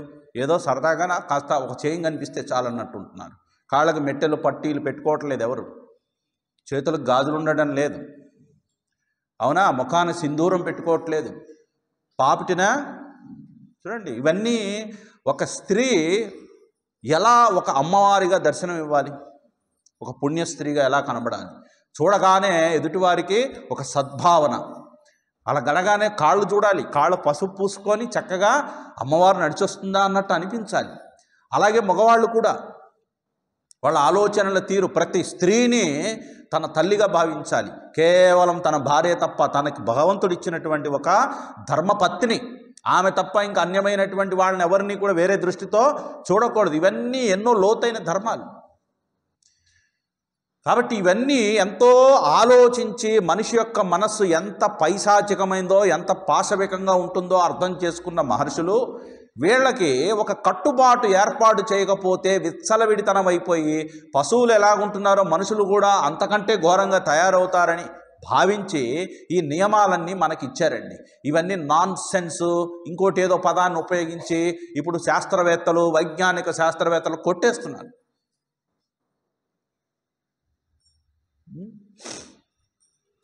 కాబట్టి శంకరాచార్యులు వారు ఏమంటున్నారంటే, అయ్యా ఈ ధర్మాలు నేను ఒక్కోసారి పాటించవచ్చు, పాటించకపోవచ్చు. ఏ ఆశ్రమంలో ఉన్న నేను వటువునైనా, అలాగే గేహీవా గృహస్థంగా నేను జీవితం సాగిస్తున్నా, యతిరపి ఒకవేళ యతినైనప్పటికీ కూడా, లేదా జటీవా అన్నీ వదిలిపెట్టేసి జడలు కట్టుకొని కొంతమంది తిరుగుతుంటారు. జడలు ధరించి జటాధారి అంటారు. జడలు కట్టుకొని అడవుల్లోనో లేకపోతే ఇంకెక్కడికో. అవునా? నేను వటువైనా లేదా గృహస్థున్నైనా యతినైనా లేకపోతే తదితర మరి ఏదైనప్పటికీ కూడా ఏ ఆశ్రమ ధర్మాన్ని నేను పాటిస్తున్నా, నరోవాయ కశ్చిత్ భవతు భవ కిం తేన భవతి. వాడు బ్రహ్మచార, గృహస్థ, లేకపోతే వానప్రస్థ, సన్యాస, లేకపోతే మరేదైనా, ఇవన్నీ నీకు తేడా ఏముండదు కదా ఓ పరమేశ్వర. హే భవ, భగవంతుడికి శివుడికి ఇదొక నేము. ఏంటది? ఓ భవ. భవాయ నమః, భవాయ నమః, రుద్రాయ నమః, శర్వాయ నమః, శివాయ నమః, జ్వలాయ నమః, ఆత్మాయ నమః. ఇవన్నీ కూడా శివునికి నామాలు. భవాయ నమః. కాబట్టి హే భవ, అవునా? కిం తేన భవతి, ఈ తేడా నీకుండదు కదా. ఎప్పుడు? యత్ ఇయం హృత్పద్మం, వాడు బ్రహ్మచారైనా, గృహస్థైనా, వానప్రస్థైనా, సన్యాసైనా, జడలు ధరించినా, లేకపోతే రోడ్ల మీద పడి తిరిగి బికారైనా, ఎవడైనప్పటికీ కూడా, యది ఇయం హృత్పద్మం యత్ భవదధీనం పశుపతే, వాడి యొక్క హృదయము నీ వశమై నీ పరమై నిరంతరము నిన్నే ధ్యానించేది అయినట్టయితే, నేను గృహస్థ అయితే ఏమిటి, సన్యాసి అయితే ఏమిటి, లేకపోతే బ్రహ్మచారి అయితే ఏమిటి, ఏదైతేనేమి. ఎందుకని అసలు అన్నిటికంటే ముఖ్యమైనది నిన్నే స్మరిస్తూ ఉండటం. అది జరుగుతుంది కదా, ఇవన్నీ కూడా వాడిని బంధించవు అని చెప్పటం. వర్ణాశ్రమ ధర్మాలు వాడికి ఆటంకం కాదు. చాలామంది ఏమండి భాగవత ప్రవచనం జరుగుతుందండి రండి అని పిలిచామనుకోండి, ఎక్కడండి మాకు సంసారం అండి, ఇంట్లో పనులు పిల్లలు, వాళ్ళ క్యారేజీలు పెట్టటాలు, ఇల్లు ఉడుచుకోవటాలు, అవి ఇవి ఎన్ని పనులు అనుకున్నారు, మా ఎక్కడ కుదురుతుందిలేండి అని అంటారు. సరేలే రావద్దులే, పోనీ లైవ్ పెడుతున్నాం, కరోనాకు ముందు కరోనాకి తర్వాత అని 2 దశలు ఉన్నాయండి. ఏమిటది మాట్లాడండి. కరోనాకు ముందు, కరోనా తర్వాత. కరోనాకు ముందు ఉపనిషత్తు, బిఫోర్ కరోనా ఆఫ్టర్ కరోనా. కరోనాకు ముందు ఉపనిషత్ క్లాసు అప్పుడు జరిగేది, 30-35 మంది వచ్చేవాళ్ళు. అవునా? కరోనా తర్వాత 15, 17 లేదా 12, 13 ఇంతే వస్తున్నారు. మరి మిగతా వాళ్ళు ఎందుకు రావడం లేదు అంటే, నా కర్మ కొద్దీ నేనేం చేశానంటే, కరోనా టైంలో పాపం ఎవరు రావడానికి లేదు, ఎవరిని కలవడానికి లేదు కాబట్టి ఇంట్లో కూర్చొని ఇలా కూర్చొని ఏదో టీవీ చూస్తుంటాడు. టీవీ చూస్తుంటే వాళ్ళ ఆవిడ వంట చేస్తూ పోపేస్తూ అని తగ్గింది. అమ్మో ఇదేదో తగ్గింది నాయను, ఇదేదో కరోనా, ఏమో తగ్గుతున్నావు, ఏమో ఒకసారి చూసుకో, ఎవళ్ళు ఏమైనా జ్వరం వచ్చిందేమో చూడు ఇట్రా అని చెప్పి ముక్కు కట్టుకొని మాస్క్ పట్టుకొని వెళ్ళి మెడ పట్టుకొని చూస్తాడు. ఏం కొంచెం వేడిగుందే, వామ్మో నీ వేడిగుందని, నీ మొహం మండ, నాకు వేడి కాదు, ఈ పొయ్యి దగ్గర ఉన్నాను అందుకని వేడి, పక్కకు పో అంటుంది. అవునా? ఎవరు తగ్గినా ఎవరు తుమ్మినా ఇంట్లో వాళ్ళని చూసి కూడా భయపడిన రోజులు. ఇలా భయపడి నరకం అనిపిస్తున్నారు. ఈ ఆలోచనలోంచి వాళ్ళు బయటపడటానికి ఒక డైరెక్ట్ స్పిరిచువల్గా ఒక కనెక్షన్ ఉండాలండి. నేను ఆన్లైన్లో యూట్యూబ్ ఛానల్లో అప్పుడు నేను స్టార్ట్ చేశానండి విజయనగరంలో. అందరూ పాల్గొన్నారు. దాదాపు 30-35 మంది ఆన్లైన్లో చూసేవాళ్ళు. అది అయిపోయిన తర్వాత దాదాపు 100లోకి వెళ్ళిపోయింది. డైరెక్ట్గా ప్రతిరోజు కొన్ని అయితే జూమ్ మీటింగ్ ద్వారా, జియో మీట్ ద్వారా, గూగుల్ మీట్ ద్వారా ఈ ఉపనిషత్ క్లాస్ రెగ్యులర్గా అందరూ పాల్గొనేవాళ్ళు. 25 మంది పాల్గొనేవాళ్ళు అప్పట్లో ఆన్లైన్లో. ఎందుకంటే కొంతమందికి తెలియదు పాపం ఆన్లైన్లో పాల్గొనడం. అది అలవాటైపోయి కరోనా పోయిన తర్వాత కూడా ఇప్పుడు మళ్ళీ ఆఫ్లైన్ క్లాసులు జరుగుతుంటే వెళ్ళకపోతే ఏమైంది, ఇంటి దగ్గర కూర్చొని వినొచ్చు కదా అనే భావంతో ఇంటి దగ్గరే కూర్చొని వింటున్నాను. పోనీ ఇంటి దగ్గర కూర్చొని నాకు వాళ్ళు కనిపిస్తే నాకు ఆనందం కదా, అవునా కదా? ఇప్పుడు మీరు అందరూ కూర్చున్నారండి, మీరు అందరూ తెరలేసుకొని కూర్చున్నారనుకోండి, ఒక తుండు కూడా కప్పుకొని మొహం కనపడకుండా అందరూ కూర్చున్నారనుకోండి లింగాల్లాగా, నేను ఎవరి మొహం చూసి చెప్పాలి? అప్పుడు ఫీలింగ్ తెలియదు కదా. మీరు నవ్వుతున్నారా, ఏడుస్తున్నారా, లేకపోతే బాధపడుతున్నారా, లేకపోతే నిద్రపోతున్నారా తెలియదు అనుకోండి, ఇక్కడ ఏమి రాదు. అందుకనా సహవీర్యంకరవావహే, గురువు చెప్పే ప్రయత్నం చేయాలి, శిష్యుడు వినే ప్రయత్నం చేయాలి. ఈ ఇద్దరి వైపు ప్రయత్నం ఎక్కడ లోపించినా అది అంతగా భాసిల్లదు. అందుకని నేనేం చెప్తాను, కెమెరా ఆన్ చేసుకోండి, మీ ముఖాలు మాకు కనపడేట్టు పెట్టండి, మీ దర్శన భాగ్యం కలిగించండి అని చెప్పామనుకోండి, వాళ్ళు ఊరిని అలా ఆన్ చేస్తారు. ఆన్ చేసి ఏం చూపిస్తారు తెలుసా? పైన సీలింగ్ ఫ్యాను, ఆడ మొహం మాత్రం కనిపించదు. ఎక్కడి వరకు కనిపిస్తుంది? ఈ ముక్కు పుట్టాల్లోంచి, రంధ్రాల్లోంచి ఇవన్నీ కనిపిస్తుంటాయి. ఇంతవరకే ఇలా చూస్తారనమాట. అమ్మ ఎదురుగా నేను ఎలా కనిపిస్తే అలా పెట్టుకోండి అమ్మా అన్నాం అనుకోండి, టక్కన ఆఫ్ చేసి పెట్టేస్తాను. ఎందుకని అంటే నైటీలు వేసుకొని ఉంటారు ఇళ్లలో, అంతే. ఈ దరిద్రం నైటీ కల్చర్ ఎక్కడి నుంచి వచ్చింది అనుకున్నారు? కేరళ నుంచి వచ్చిందండి. కేరళలో అప్పట్లో క్రిస్టియన్స్ అందరినీ మత మార్పులు చెప్పి, ఇప్పుడు కేరళ పోయారంటే ఎక్కడ చూసినా, అవునా, నైటీ మాతాయై నమః, నైటీ మాతలే కనిపిస్తుంటారు. మీరు కిరాణా షాపుకి పోయినా, బేకరీకి పోయినా, ఎక్కడికన్నా పోండి, ఇలా ఒక టవల్ వేసుకొని టింగు అంటూ నైటీలు వేసుకొని తిరుగుతారు. పాపం వాళ్ళ ఆయన్ని 30 తిప్పలు పెట్టి 25,000 30,000 పెట్టి చీరలు కొంటారు. అవన్నీ మాత్రం బీరువాలో ఉంటాయి, అవి మాత్రం వేసుకోరు. పొద్దున్నే వాళ్ళు లేచి ఇంట్లో వాళ్ళు తిరుగుతుంటే ఇంట్లో అంతా మాత్రం రోజు నైటీతోనే దర్శనమిస్తారండి. అదే బయటికి పోతే ఓయ్ మాహిష్మతి సామ్రాజ్యానికి నేను పట్టమహిషిని అన్నట్టు పోతారనమాట. పాపం ఇంట్లో కూడా పాపం అలా కనిపిస్తే వాళ్ళు కూడా ఆనందిస్తారు. ఒక శుభం. మంచి చక్కగా అలంకారం చేసుకొని ఉండాలండి నీళ్ళల్లో ఎప్పుడు కూడా. భగవంతుడికి అన్ని అలంకారాలు అయిన తర్వాతే కదా ఈ కట్టెను తీసి ధూపంతో నైవేద్యం ఇచ్చి ఆ తర్వాత ఆరతిస్తుంటే అప్పుడు దర్శనం చేసుకొని గోవిందా గోవిందా అని పిలుస్తాం. ఆయనే ఒంటి మీద బట్టలు లేకుండా అలా వదిలేసి పెట్టారనుకోండి, విలువ ఉంటుందా మనకి? మనం గౌరవమేమో అంతగా భావన అనిపించదు. రోజంతా 365 రోజులు దర్శనమిచ్చి ఎప్పుడో ఒక రోజు నిజ దర్శనం అన్నాడు అనుకోండి, అబ్బో ఆ రోజు కూడా ఊరికనే బట్టలు లేకుండా ఉంటాయి. ఒంటి మీద పూలమాలలు అవి అలంకరించి పాదాలు చేతులు ముఖము బాగా కనపడేట్టు పెడతారు. ఇవన్నీ మంగళకరమైనటువంటి మాటలు గుర్తుపెట్టుకోండి. ఇంట్లో మీరు కావాలంటే ప్రాక్టీస్ చేయండి. శుభంగా లక్షణంగా మంచి అలంకృతరాలై ఇంట్లో అటు ఇటు కాళ్ళకి గజ్జలు మోగుతూ అందెలు మోగుతూ ఇంట్లో తిరుగుతుంటే లక్ష్మీ స్థానం పెరుగుతుంది, శుభం పెరుగుతుంది, మా చెవులకు కూడా హాయిగా ఇంపుగా ఉంటుంది. చూడండి, ఇవన్నీ ధర్మాలు, ఇవన్నీ పాటించాలి. అర్థమైందా? కాబట్టి ఇది దశ. ఆన్లైన్లో ఎందుకు కనపడరు? అందుకని. అవునా? కాబట్టి ఇప్పుడు ఏమైపోతుందంటే కనెక్షన్ అంతా ఆన్లైన్ కనెక్షన్స్ అయిపోతున్నాయి. డైరెక్ట్గా గురువు ఎదురుగా కూర్చొని చేయట్లేదు ఎవరు కూడా. అసలు ఉపనిషత్తు అనే పదం ఒకప్పుడు దానికి ఆ పేరు ఎందుకు పెట్టారండి? ఉప చెప్పండి, ని షత్. ఉప ని షత్. ఉప దగ్గరగా, ని కింద, షద్ అంటే కూర్చోవటం. గురువుకి దగ్గరగా కింద కూర్చొని గురువు వైపు చూస్తూ తలెత్తి వినాలి. అర్థమైందా? కాబట్టి ఉపనిషత్తు అంటే ఇది. గురువు దగ్గర అయ్యా స్వామి స్వామిన్ నమస్తే నతలోక బంధో కారుణ్య సింధో పతితం భవాబ్ధో మాముద్ధరాత్మీయ కటాక్ష దృష్ట్యా రుజ్వాతి కారుణ్య కృపా అభివృష్ట్యా అని శిష్యుడు గురువుని వేడుకుంటే, ఆయనకు అనిపిస్తే, ఆయనకు చెప్పాలనిపిస్తే, ఆయన శిష్యుడిగా తీసుకోవాలనిపిస్తే, ఒకవేళ నచ్చాడు అనుకోండి, సరే ఉండు అంటాడు. ఆశ్రమంలో ఉంటే వెంటనే పాఠం చెప్తాడా? చెప్పడు. ఏమిటిది? సంవత్సరం సంవత్స్యథ అంటాడు. 1 సంవత్సరం కాలం పాటు ఉండి సేవ చేయి. అప్పుడు అది నాకు నచ్చితే, నువ్వు రెడీ అనిపిస్తే, ఎప్పుడు నేను పిలుస్తాను, అర్ధరాత్రి అపరాత్రి అని కూడా చూడండి, ఎప్పుడు పిలిస్తే అప్పుడు వచ్చి కూర్చొని క్లాస్ వినాలి.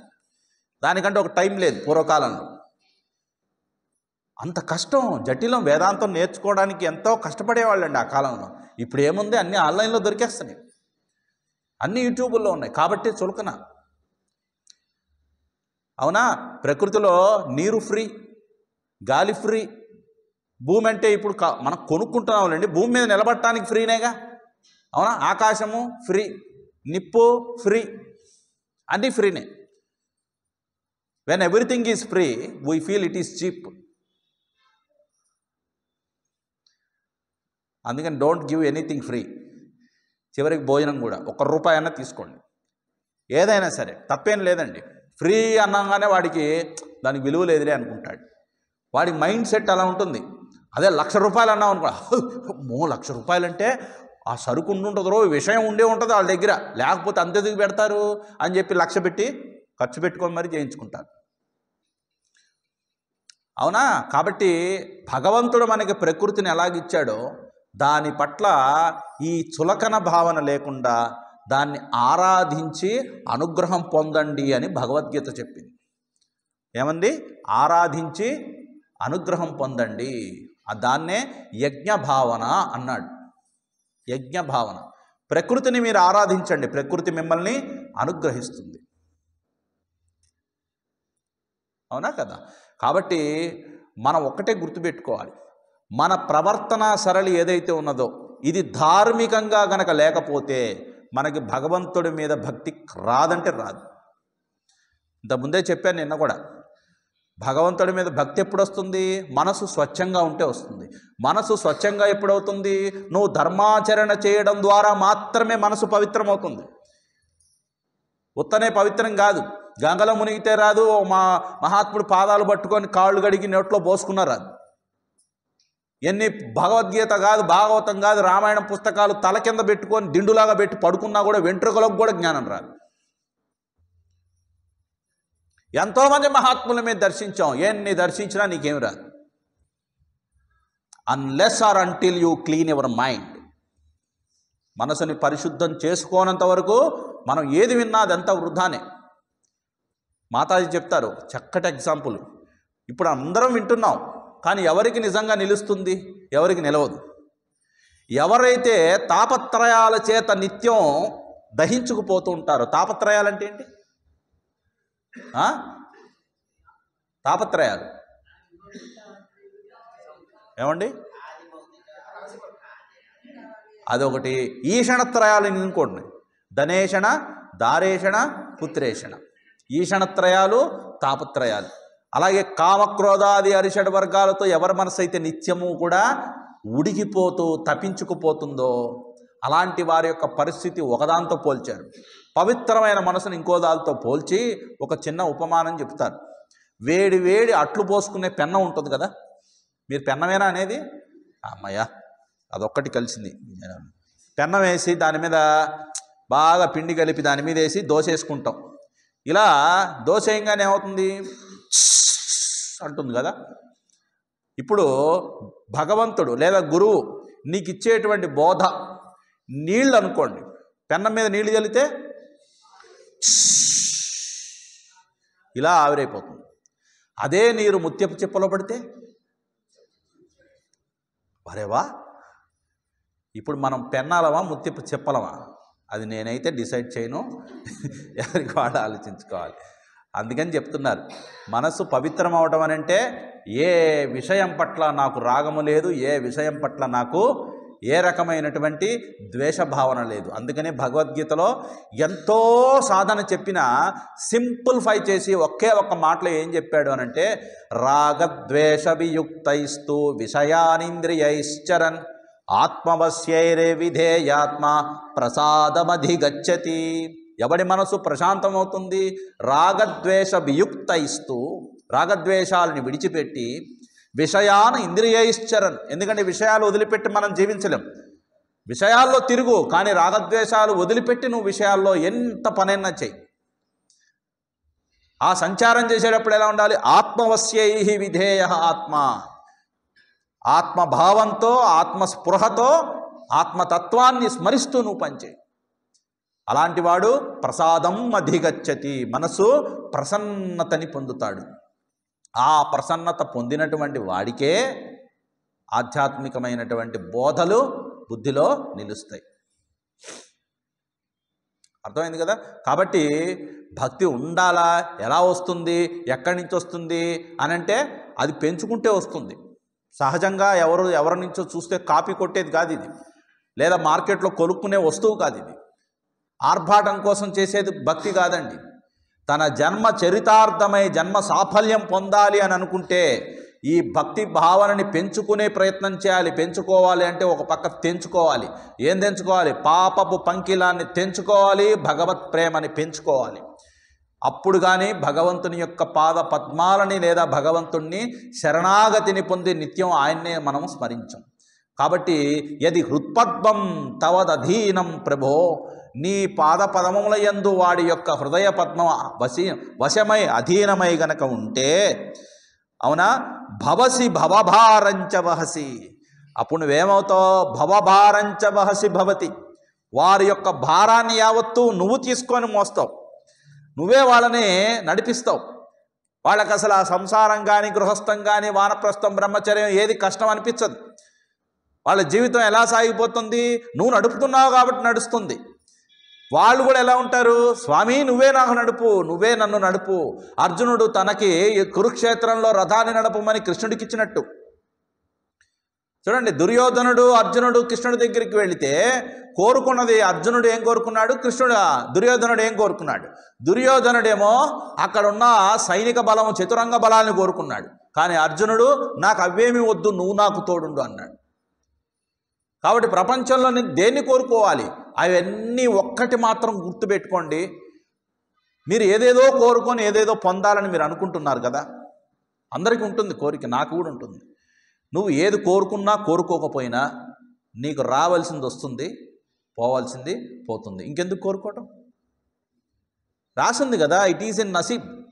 తలరాతలో ఏది రావాలో, ఈ జన్మకి ఏమేమి రావాలో అవన్నీ వచ్చి తీరుతాయి. అకౌంట్ ఫుల్ఫిల్ అయ్యే వరకు మనల్ని చంపడండి భగవంతుడు. మన అకౌంట్ ఖాతా క్లియర్ అయిపోతే అప్పుడు ఇక్కడి నుంచి శరీరంలోంచి తీసుకెళ్ళిపోతాడు. చూడండి, మనకి ఏం కావాలి, ఏం రావాలి రాసింది కదా, ఇంకెందుకు దాన్ని కోరుకోవటం? ఏం పోవాలి, పోగొట్టుకునే ప్రయత్నం నువ్వెందుకు చేయటం? అదే పోతుంది. అవునా కదా? కాబట్టి ఈ రెండిటిని ఇచ్చేటువంటి కర్మఫల ప్రదాత ఎవడైతే ఉన్నాడో ఆయన్ని మీరు ఆశ్రయించారా, అప్పుడేమవుతుంది?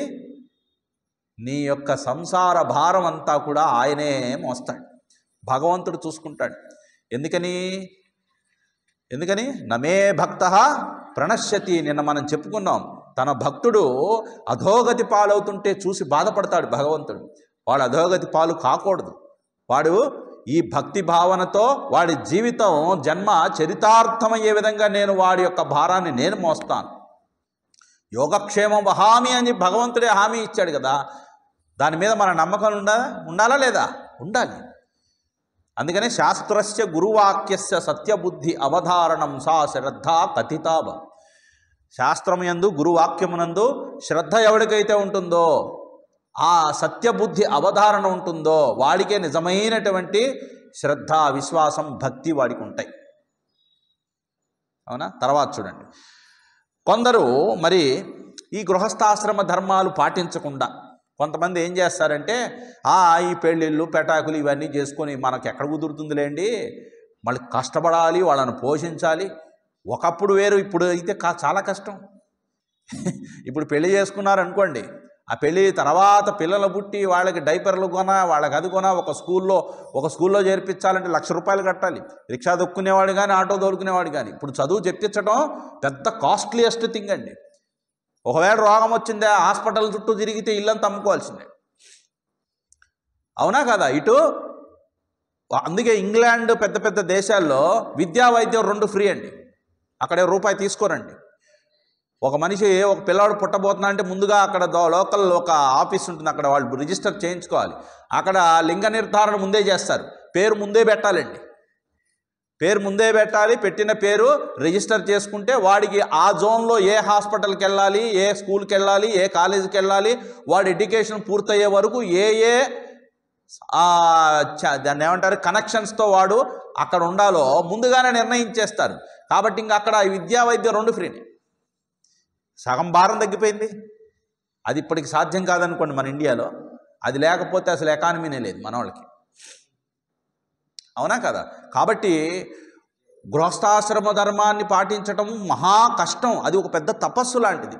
ఎందుకనంటే ఒక పక్క సంపాదన చేయాలి, ఇంకో పక్క బాధ్యతలు జాగ్రత్తగా నిర్వర్తించాలి. ఈ బాధ్యతలు నిర్వర్తించేటప్పుడు తనతో ఉన్నటువంటి వాళ్ళ పట్ల పొరపచ్చాలు రాకుండా, వీడికి మధ్య ఎటువంటి విభేదాలు రాకుండా వాళ్ళని కలకాలం 100 ఏళ్ళు కలిసి జీవించడం ఒక పెద్ద తపస్సు. మామూలు విషయం కాదు గృహస్థాశ్రమ ధర్మాన్ని పాటించడం అనంటే. చాలా బ్యాలెన్స్డ్గా ఉండాలి, చాలా ఆచితూచి అడుగులు వేయాలి, చాలా కష్టం. వీటికి భయపడిపోయి కొంతమంది ఏం చేస్తారు, అసలు పెళ్ళే చేసుకోరు. అవునా? చేతగాక కష్టమని భావించి కొంతమంది ఏం చేస్తారు చూడండి, గుహాయాం గేహేవా బహిరపి వనే వాద్రిశిఖరే జలే వా వన్హౌ వా వసతు వసతే కిం వద ఫలం సదా యస్యైవాంతఃకరణమపి శంభో తవ పదే స్థితం చేద్యోగోసౌ సచ పరమయోగి సచ సుఖీ. అవునా? కొంతమంది గుహల్లో నియమించే వాళ్ళు ఉన్నారు. వాళ్ళకి ఏ ఇల్లు వాకిలి గొడ్డు గోద ఉండవు. కొంతమంది గుహల్లో ఉంటారు, వాళ్ళకి వాసమే గుహం. కొంతమంది గేహం, కొంతమంది ఇంట్లోనే ఉంటారు కానీ ఏ పని పాట చేయరు. కొంతమంది గుహల్లో, కొంతమంది గేహం అంటే ఇల్లు, ఇంట్లోనే ఉంటారు. లేదా వెలుపలనో ఎక్కడో బజారులో తిరుగుతునో, అవునా, లేదా అడవినందో, లేదా పర్వత శిఖరాగ్రమునందునో, పైకి వెళ్ళి ఒక చిన్న కుటీరం వేసుకొని దాని మీద ఉంటారు. వాళ్ళకి ప్రపంచంతో సంబంధం లేదనుకుంటారు. కొంతమంది నీటిలో మునిగి తపస్సు చేసేవాళ్ళు ఉంటారు, అవునా? కొంతమంది అగ్నుల నడుమ, చూడండి, చుట్టూ అగ్నులు పెట్టుకొని ఇలా మధ్యలో కూర్చొని తపస్సులు చేసేవాళ్ళు ఉన్నారు, అవునా? ఇలా గుహలోనో గేహమందో వెలుపలో బయటో లేకపోతే అడవి అందో కొండ కొమ్మునో నీటిలోనో అగ్ని మధ్యలో వాడు ఎక్కడ ఉండి ఏ తపస్సు చేసినా ఏ రకమైన సాధన చేస్తే ఏమవుతుంది? దానివల్ల ఏం ప్రయోజనం? ఏం ప్రయోజనం? హే ప్రభో ఏమంటున్నాడు? దాని ఫలితం ఏమిటో నాకు చెప్పు. వాళ్ళు అలా జీవిస్తున్నారు కదా, దాని ఫలితం ఏమవుతుంది? చూడండి, ఎన్ని సాధనలు చేసినా భగవంతుడి మీద భక్తి లేకపోతే అవన్నీ ఏమవుతాయి? నిరర్థకం.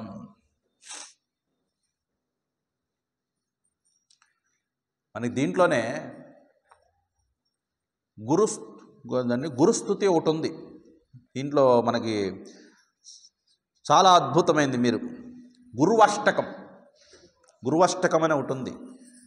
శరీరం స్వరూపం యథావాకళత్రం యశశ్చారు చిత్రం ధనం మేరుతుల్యం మనశ్చేన లగ్నం గురోరంఘ్రి పద్మే తతః కిం తతః కిం తతః కిం తతః కిం.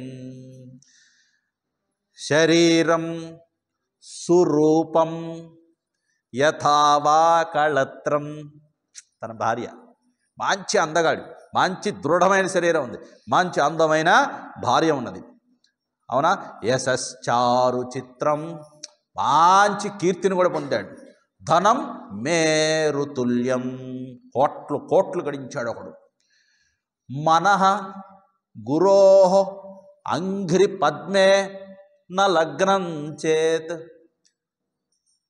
వాడికి ఎంతున్నా వాడి మనస్సు గురుపాద పద్మముల యందు లగ్నం కాకపోతే తతః కిం తతః కిం తతః కిం తతః కిం. వాడి గతి ఏంటి? వాడి మతేంటి? వాడి స్థితి ఏమిటి? వాడి గతి ఏంటి? వాడి మతేంటి? వాడి స్థితి ఏమిటి? తతః కిం తతః కిం తతః కిం, అవునా? కాబట్టి 4 సార్లు తతః కిం అన్న. తతః అంటే ఆ తర్వాత, కిం ఏంటి, ఏం ప్రయోజనం? ఇవన్నీ ఉన్న గురువు యందు శ్రద్ధ భక్తి లేనప్పుడు, గురువు అంటే ఏదో ఒక సన్యాసినో పట్టుకొని పరిగెత్తుకొని వెంబడబడి తిరిగి ఆయన దగ్గర ఉండమని చెప్పట్లా. గురువు అంటే ఎవరు? నీలో భగవంతుడి యందు ఉండేటువంటి శ్రద్ధ, నీలో ఉన్న ఆత్మతత్వం యందు నీకు ఉండాల్సినటువంటి ఇచ్ఛ, ఒక కోరిక, నీ బుద్ధిలో స్వచ్ఛమైనటువంటి పవిత్రత ఉండి అచంచలమైనటువంటి విశ్వాసం ఏ బుద్ధిలో ఉంటుందో ఆ బుద్ధిలో ఉన్న ఆ శ్రద్ధయే గురువు అండి. గురువు దానికి తగిన ఒక రూపాన్ని ధరించి నీ ముందు కనిపిస్తాడు. ఆ గురువు శరీరం గురువు కాదు, గుర్తుపెట్టుకోండి. ఆ శరీరము ఎట్లా వచ్చింది? ఒక శరీరం మీ దగ్గరికి ఎలా వస్తుందట?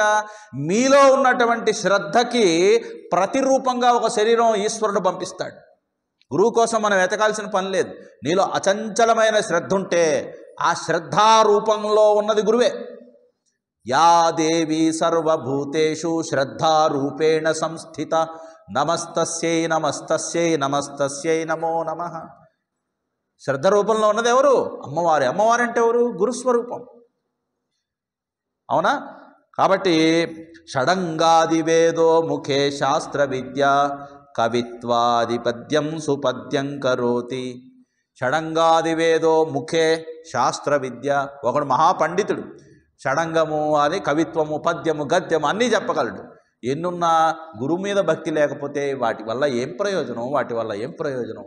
ఇలా వరుసగా అన్నీ విదేశాల్లో స్వదేశాల్లో ఎంత కీర్తి ధరించినా ఎంత గొప్పవాడైనప్పటికీ ఇవన్నీ అనఘాని రత్నాని అంటే అనేకమైన రత్నరాశులు పెంచుకున్నప్పటికీ ఎన్ని ఉన్నా గురువు పాదపద్మాల మీద వాడి మనసు లగ్నం కాకపోతే వాడి గతి ఏమిటి, మతేమిటి, స్థితి ఏమిటి అని అడుగుతున్నారు. శంకరాచార్యులు వాళ్ళు అడిగారు.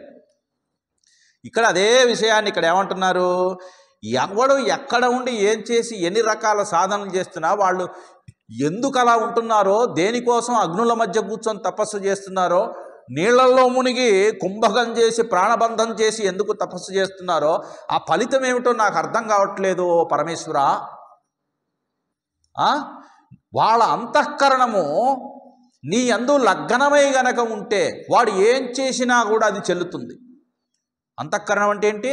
వాడి యొక్క మనస్సు, బుద్ధి, చిత్తం, అహంకారము నీ పాదాల చెంత సమర్పితమైనట్లయితే వాడు ఏమి చేసినా కూడా అది సాధనే అవుతుంది. అది వదిలిపెట్టి వాడు ఎన్ని చేసినా అవన్నీ హంగులు, ఆర్భాటాలే. కేవలం నామకే వాస్తే చేస్తున్నాడంతే. పైకి అవతారం కనిపిస్తుంది సాధకుడు అనిపించుకోవడం కోసం, కానీ దానివల్ల వాడికి ఉద్ధారకం ఉండదు. కాబట్టి ఎవడి అంతఃకరణం నీ పాద పద్మముల యందు నిరంతరం లగ్నమై ఉంటుందో, నా దృష్టిలో ఇవన్నీ యోగాలు కాదు స్వామి, నీ పాదాలని ఆశ్రయించి అంతఃకరణం ఎల్లప్పుడూ శరణాగతి భావన కలిగి ఉండడమే అసలైనటువంటి యోగం. మిగతావన్నీ రోగాలు. అదొకటే యోగం, మిగతాది యోగం కాదన్నాడు. కాబట్టి అలాంటి వాడే పరమయోగి, అలాంటి వాడే పరమహంస, పరమానంద స్థితిని వాడు పొందుతున్నాడు అని శంకరాచార్యులు వారు హెచ్చరిస్తున్నారు, సూచిస్తున్నారు, బోధిస్తున్నారు. చూడండి తర్వాత. అయితే ఆ స్థితి ఏ స్థితి? ఎక్కడ ఉన్నా, ఏం చేస్తున్నా మన మనస్సు, అంతఃకరణము శివపాద పద్మముల యందు లగ్నమై శరణాగతి భావాన్ని పొంది ఉండాలి అనేటువంటి ఒక స్థితి ఎక్కడి నుంచి వస్తుంది? ఎవరిస్తారు అని అంటే ఎవరు ఇవ్వరు. అది ఎలా వస్తుందో కూడా ఆయనే సులువుగా ఉపాయం చెప్తున్నారు. అసారే సంసారే నిజ భజన దూరే జడధియ భ్రమంతం మామంధం పరమ కృపయా పాతుముచితం మదన్యః కో దీనస్తవ కృపణ రక్షాతి నిపుణః త్వదన్యః కో వామే త్రిజగతి శరణ్యః పశుపతే. చూడండి, హే పశుపతే, ఈ పదం చాలాసార్లు వాడారు. పశుపతే, పశుపతే అంటే మన అందరినీ కూడా ఎప్పుడు కూడా పాలించేవాడు, నడిపించేవాడు, రక్షించేవాడు. హే పశుపతే, నాకు తెలుసు. ఏమిటి తెలుసు? ఏమిటి తెలుసు? ఇది తప్పు అని.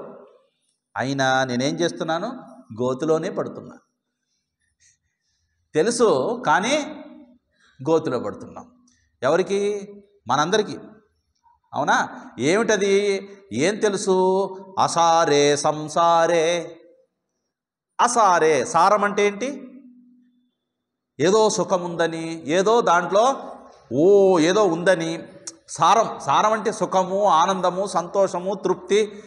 అవునా? భోగము, భాగ్యము, అన్ని రకాలైనటువంటివన్నీ కూడా ఇన్ని దొరుకుతున్నాయి సంసారంలో అని అనుకుంటున్నావు కదా. అసారే, అవన్నీ అసారం. అసారే సంసారే, సంసారం అంటే ఏమిటి? అసారం. అవునా అని నాకు తెలుసు. ఇంకా ఏమని చెప్తున్నారు? నిజ భజన దూరే జడధియా. అసారమైనటువంటి సంసారము యందు అనురక్తి, ఆసక్తి కలిగి నిజ భజన దూరే జడధియా. వాళ్ళు ఏం చేస్తున్నారు? ఈ సంసారం మొత్తాన్ని ఎవరు అధీనంలో పెట్టుకొని, ఎవరు సారభూతంగా ఉండి అన్నిటినీ నడుపుతున్నాడో అలాంటి నిన్ను వదిలిపెట్టి, అసలు సారాన్ని వదిలిపెట్టి వీళ్ళు ఈ ప్రపంచంలో తిరుగుతున్నారంటే వాళ్ళని ఏమనాలి? జడధియా. వాళ్ళని మందబుద్ధులు అన్నాడు. ఎలా తిరుగుతున్నారట? దిక్కు తెలియక, దిక్కు లేనటువంటి స్థితిలో తిరుగుతున్నారు. ఎటు పోతున్నారో, ఎందుకు సంపాదిస్తున్నారో, ఎందుకు జీవనం సాగిస్తున్నారో వాళ్ళకి తెలియదు.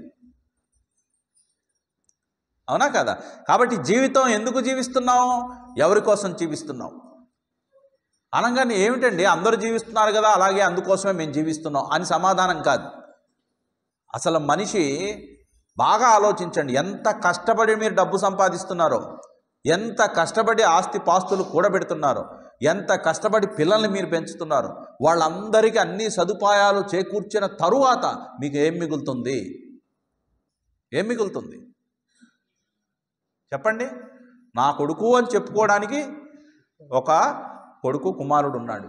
ఇది నేను సంపాదించి ఇచ్చాను అని చెప్పుకోవడానికి మాత్రమే ఉంటుంది, అది అనుభవించడానికి లేదు.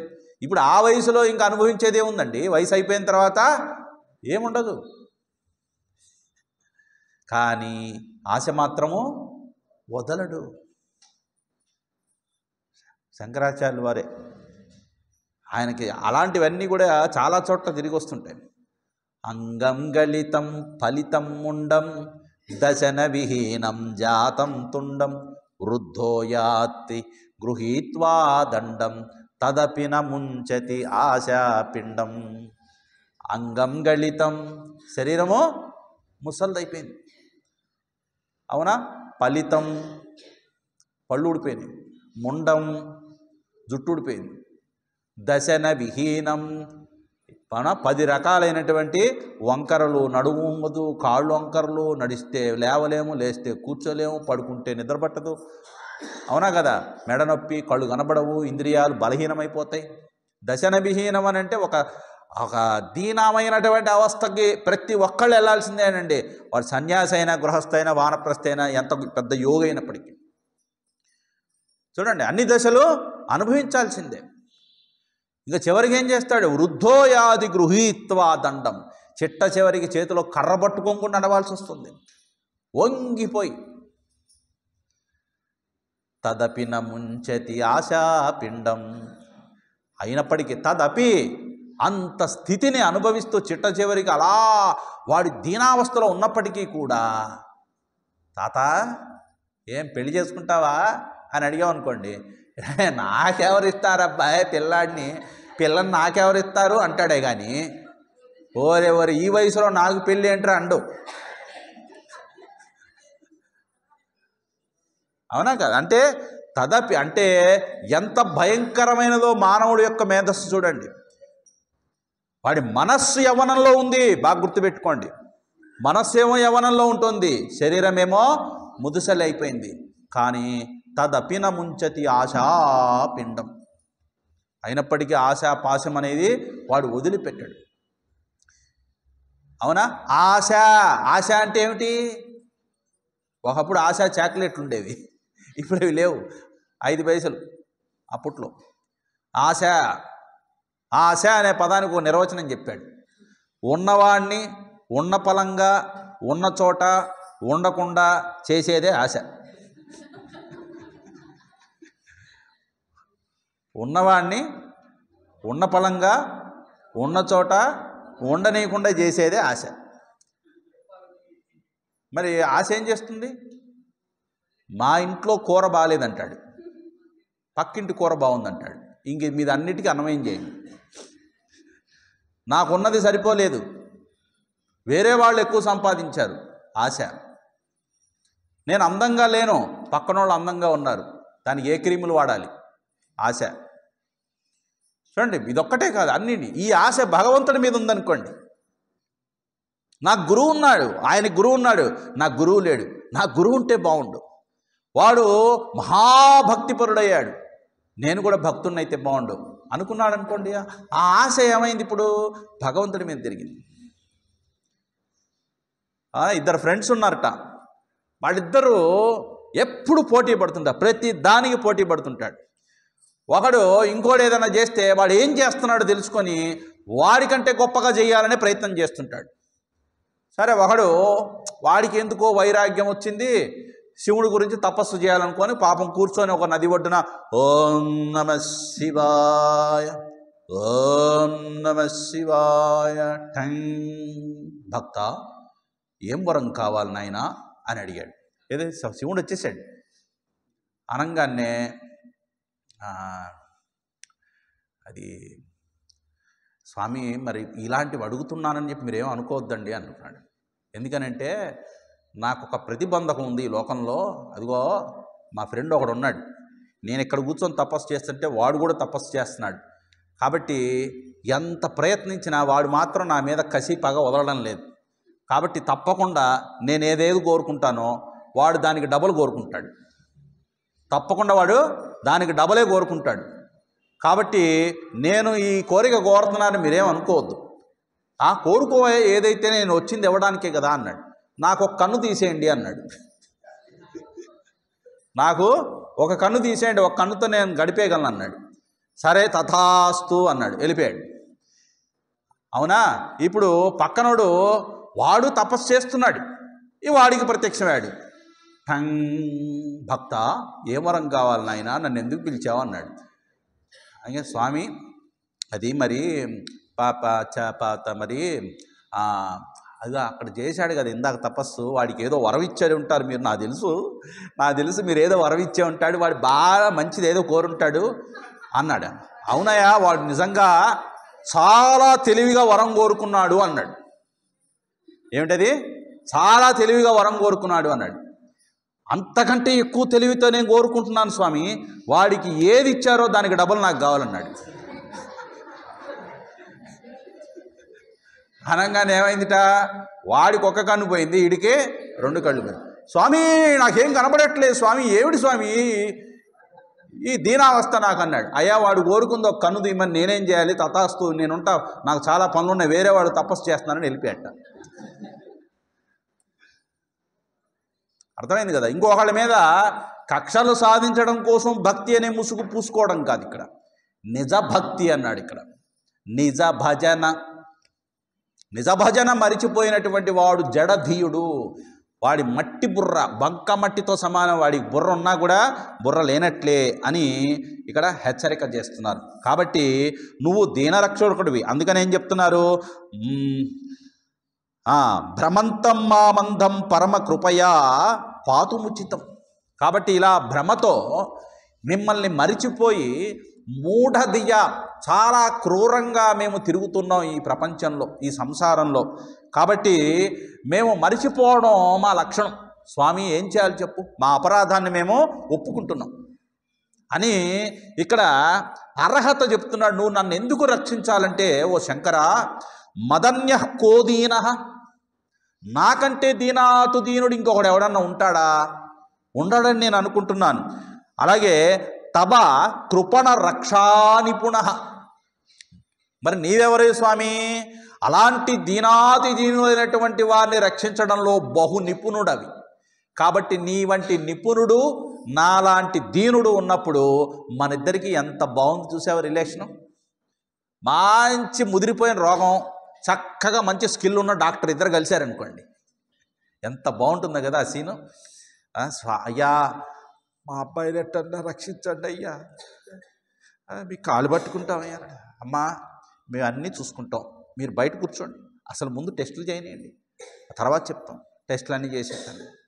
అయ్యా అయ్యా అయ్యా ఏమైంది, టెస్టులు చూసారా ఏమైంది అనగా, ఏదోలేమ్మా కొంచెం ఏదో చిన్న ఆపరేషన్ చేస్తే సరిపోతుంది.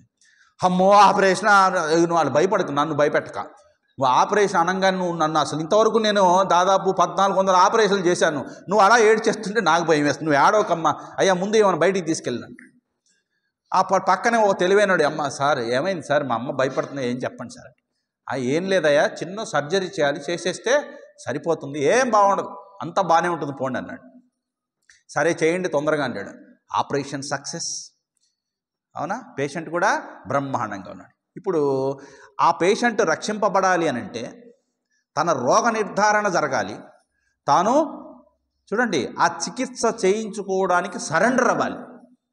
అవునా కదా? సరెండర్ కాలేదనుకోండి, ఇప్పుడు డాక్టర్ అన్నాడు ఈ చిన్న ఆపరేషన్ చేస్తే సరిపోతుంది అన్నాడు, పొరపాటున తలుపు సరిగ్గా వేయలేదు, ఆ పేషెంట్ లోపల నుంచి విన్నాడు. అవునా? పాపం వీళ్ళేమో చేయమని చెప్పారు. ఆ పేషెంట్ ఒకసారి నేను డాక్టర్ గారితో మాట్లాడాలి అన్నాడు. వచ్చాడు, సార్ డాక్టర్ గారు ఇలాగే ఇంతకుముందు కూడా జరిగిందండి, నాకు తెలిసి ఆపరేషన్ కాదనుకుంటానండి, ఏవో 4-5 మెడిసిన్స్ ఇచ్చి ఒక మంచి ఇంజెక్షన్ చేస్తే తగ్గిపోతుంది అనుకుంటా, నాకు ఇలాంటివి చాలాసార్లు వచ్చినాయండి అని చెప్పాడు అనుకోండి. అప్పుడు డాక్టర్ ఏమంటాడు, నీ రోగం నువ్వే నిర్ధారణ చేసుకొని నువ్వే వైద్యం చెప్పేట్టయితే నేనెందుకు వైద్యం చేయటం అంటాడు. అవునా కదా? కాబట్టి ఒక వైద్యుడి దగ్గరికి వెళ్ళినప్పుడు ఏం చేయాలి, ముందు you have to surrender. Surrender అంటే నీ మనోబుద్ధుల్ని పరమభక్తితో వాళ్ళ పాదపూజ చేయమని కాదు, నీ శరీరాన్ని వాళ్ళకి అప్పచెప్పు. వాళ్ళు ఏం చేస్తారో చేస్తారు. కర్మ బాగుందా, బ్రహ్మాండంగా బయటకు వచ్చేస్తాం. కర్మ బాగాలేదా, చేసాం. నిన్న వెంకట గారు కారులో వెళ్తుంటే చెప్తున్నారు, ఒక అతను ఉన్నాడండి బాగా పచ్చి తాగుపోతూ హాస్పిటల్లో అడ్మిట్ అయ్యాడు. అయ్యా అసలు నాకు ఏం జరిగిందో ఏం కావాలో మొత్తం చేయండి అది అని అడిగితే ఆయన అన్నారంట, డాక్టర్ గారు ఏమండి మొత్తం డ్యామేజ్ అయింది, ఇప్పుడు అనవసరంగా దాన్ని గెలుక్కున్నారనుకోండి, ఆ టెస్టులు ఈ టెస్టులు అయితే తడిసి మోపుడైపోయి మీకు మొత్తం భారం అవుతుంది, మీరు ఉన్నన్నాళ్ళు హాయిగా సుఖంగా శాంతంగా ఉండండి, కానీ ఒకటి మాత్రం చేయండి, ఏంటి, తాగుడు మానేయండి. తాగుడు మానేసి హాయిగా సుఖంగా టైంకి తినండి, కంటి నిండా నిద్రపోండి, మీ చుట్టుపక్కల మీ బంధువులతో హాయిగా ప్రేమగా పలకరిస్తూ ఉండండి. ఎప్పుడు పోతే పోయాం, ఏముంది దానికోసం మీ ఆస్తిపాస్తులన్నీ కరిగించు. జెన్యూన్గా చెప్పానని చెప్తున్నారు ఆయన నాతో, అవునా కదా? కాబట్టి ఒకటి గుర్తుపెట్టుకోవాలి, మనకి ఎంత తెలుసు అనేటువంటిది ఇక్కడ కౌంట్ కాదు. మనం ఎంత ఒదిగి ఉన్నాము, ఎంత శరణాగతిని మనం కలిగి ఉన్నాము అనేది ఇక్కడ చాలా ముఖ్యం. అందుకనే శంకరాచార్యులంతటి మేధావి జ్ఞాని మరొకళ్ళు ఉన్నారా? అయినప్పటికీ ఆయన ఏం చెప్తున్నారండి, మదన్యః దీనః, నాకంటే దీనుడు నీకెవడు దొరుకుతాడు స్వామి, నువ్వు రక్షా నిపుణుడవి కదా, అవునా? కాబట్టి నాకైతే త్వదన్యః కోవేమా త్రిజగతి శరణ్యః పశుపతే, నాకు నీ దగ్గర కాకుండా మరెవ్వరి దగ్గర శరణాగతిని పొందడానికి తగినవాడంటూ ఒకడు ఈ ముల్లోకాల్లోనే లేడని నాకు అనిపిస్తుంది. కాబట్టి నువ్వే నాకు గతి, అవునా? ఏమంటారు అక్కడ? శ్లోకం ఉంది కదా, మనం చెప్తుంటాం కదా, అన్యథా శరణం నాస్తి త్వమేవ శరణం మమ తస్మాత్ కారుణ్య భావేన రక్ష రక్ష గణాధిప, లేకపోతే రక్ష రక్ష జనార్దన, రక్ష రక్ష మహేశ్వర, రక్ష రక్ష జగదంబ, రక్ష రక్ష హే సద్గురో, ఏదో ఒకటి పెట్టుకోండి, గురువైనా ఏవైనా. అక్కడ ఏం చెప్పాడు? అన్యథా శరణం నాస్తి, నాకు ఇంకా వేరే అబోర్డ్ లేదు, ఎవరు నన్ను దరిచేర్చరు, నన్ను రక్షించేవాళ్ళు ఈ లోకంలో ఎవరు లేరు. నా భార్య రక్షించదు, నా పిల్లలు నా భార్య కాదండి, ఊరినే చెప్తున్నా, ఎవరికి వాళ్ళు పిల్లలు లేరు, నా బంధువులు లేరు, లేకపోతే నా చుట్టుపక్కల లేరు, నా ఎవరు ఇక్కడ రక్షించరు ఎవరు కూడా. ఒకవేళ వాళ్ళు ఏడ్చి బాధ పెట్టి అయ్యో నీకు బాగాలేదా, అయ్యో అని ఏడుస్తారే తప్ప, అంతా చేసి ఒకవేళ రోగం తగ్గక ఏదన్నా అయిపోయిందా ఏమవుతుంది? ఆలు బిడ్డలంటావు, అంతా నీ వారని అంటావు, పోయేటప్పుడు నీ వెంట ఎవరు రారురా నీ వెంట, పదవే పదవే ఓ మనస పరమాత్ముని సేవించుటకు. ఒకవేళ వచ్చినా కాటి వరకు వస్తారు, కాటి తర్వాత తలకాయ బగలటానికి కూడా చూడటానికి ఓపిక ఉండదు, మేము చూడలేవండి అని వెళ్ళిపోతారు. అంటే బ్రహ్మ కపాల మోక్షం అన్న కపాలం బయలే వరకు ఉండాలి యాక్చువల్గా. ఇంకా ఆడవాళ్ళంటే రానియరు అనుకోండి, వాళ్ళ మనసు సున్నితం కాబట్టి రావద్దన్నారు, వెళ్ళకూడదని ఏం లేదండి. ఇక్కడ సున్నితం కాబట్టి హృదయము మళ్ళీ వాళ్ళు ఒక పిండాన్ని మోసి ఒక క్షేత్రాన్ని శుద్ధిగా పెట్టుకొని వాళ్ళు ఒక జీవుడికి జన్మనివ్వాలి. కాబట్టి మనసు బలహీనం అయిపోతే ఆ బలహీనమైన మనసుతో ఒక రకమైనటువంటి దీని ఫోబియా, ఒక రకమైనటువంటి దాన్ని ఏమంటారు, ట్రామాటిక్ కండిషన్లోకి వెళ్తారు. అలాంటి మనసుతో పిల్లాన్ని పెంచలేరు మళ్ళీ. అందుకని చాలా సున్నితం మనసు కాబట్టి వాళ్ళు రావద్దన్నారే కానీ ఆడవాళ్ళు అడుగు పెట్టకూడదు అన్న ధైర్యంగా ఉన్నవాళ్ళు వెళ్ళొచ్చు, ఏముంది చూడొచ్చు. ద బెస్ట్ వైరాగ్య ప్లేస్ అండి. శ్మశానంకి వెళ్ళి ఒక శరీరం కాలుతున్నప్పుడు మీరు చూడండి, మీకు ఎక్కడ లేని వైరాగ్యం వస్తుంది. అయితే శ్మశాన వైరాగ్యం అనుకోండి, దాన్ని ఏం చేయాలి, నిజమైన వైరాగ్యం కింద మలుచుకోవాలి. అలాగని ఎవడు వస్తాడని ఎదురు చూడకూడదు. అలాంటి చోట్లకి వెళ్ళాల్సి వచ్చినప్పుడు తత్వాన్ని జ్ఞాపకం చేసుకొని వైరాగ్య భావాన్ని పెంచుకోవడానికి మనం దాన్ని ఉపయోగించుకోవాలి. అది అర్థమైంది కదా? కాబట్టి ఎవరు మనం రక్షించరు, కాటి వరకే వస్తారు. కానీ కాటి నుంచి చూసుకునేవాడు ఒకడు ఉన్నాడు. ఎవరు?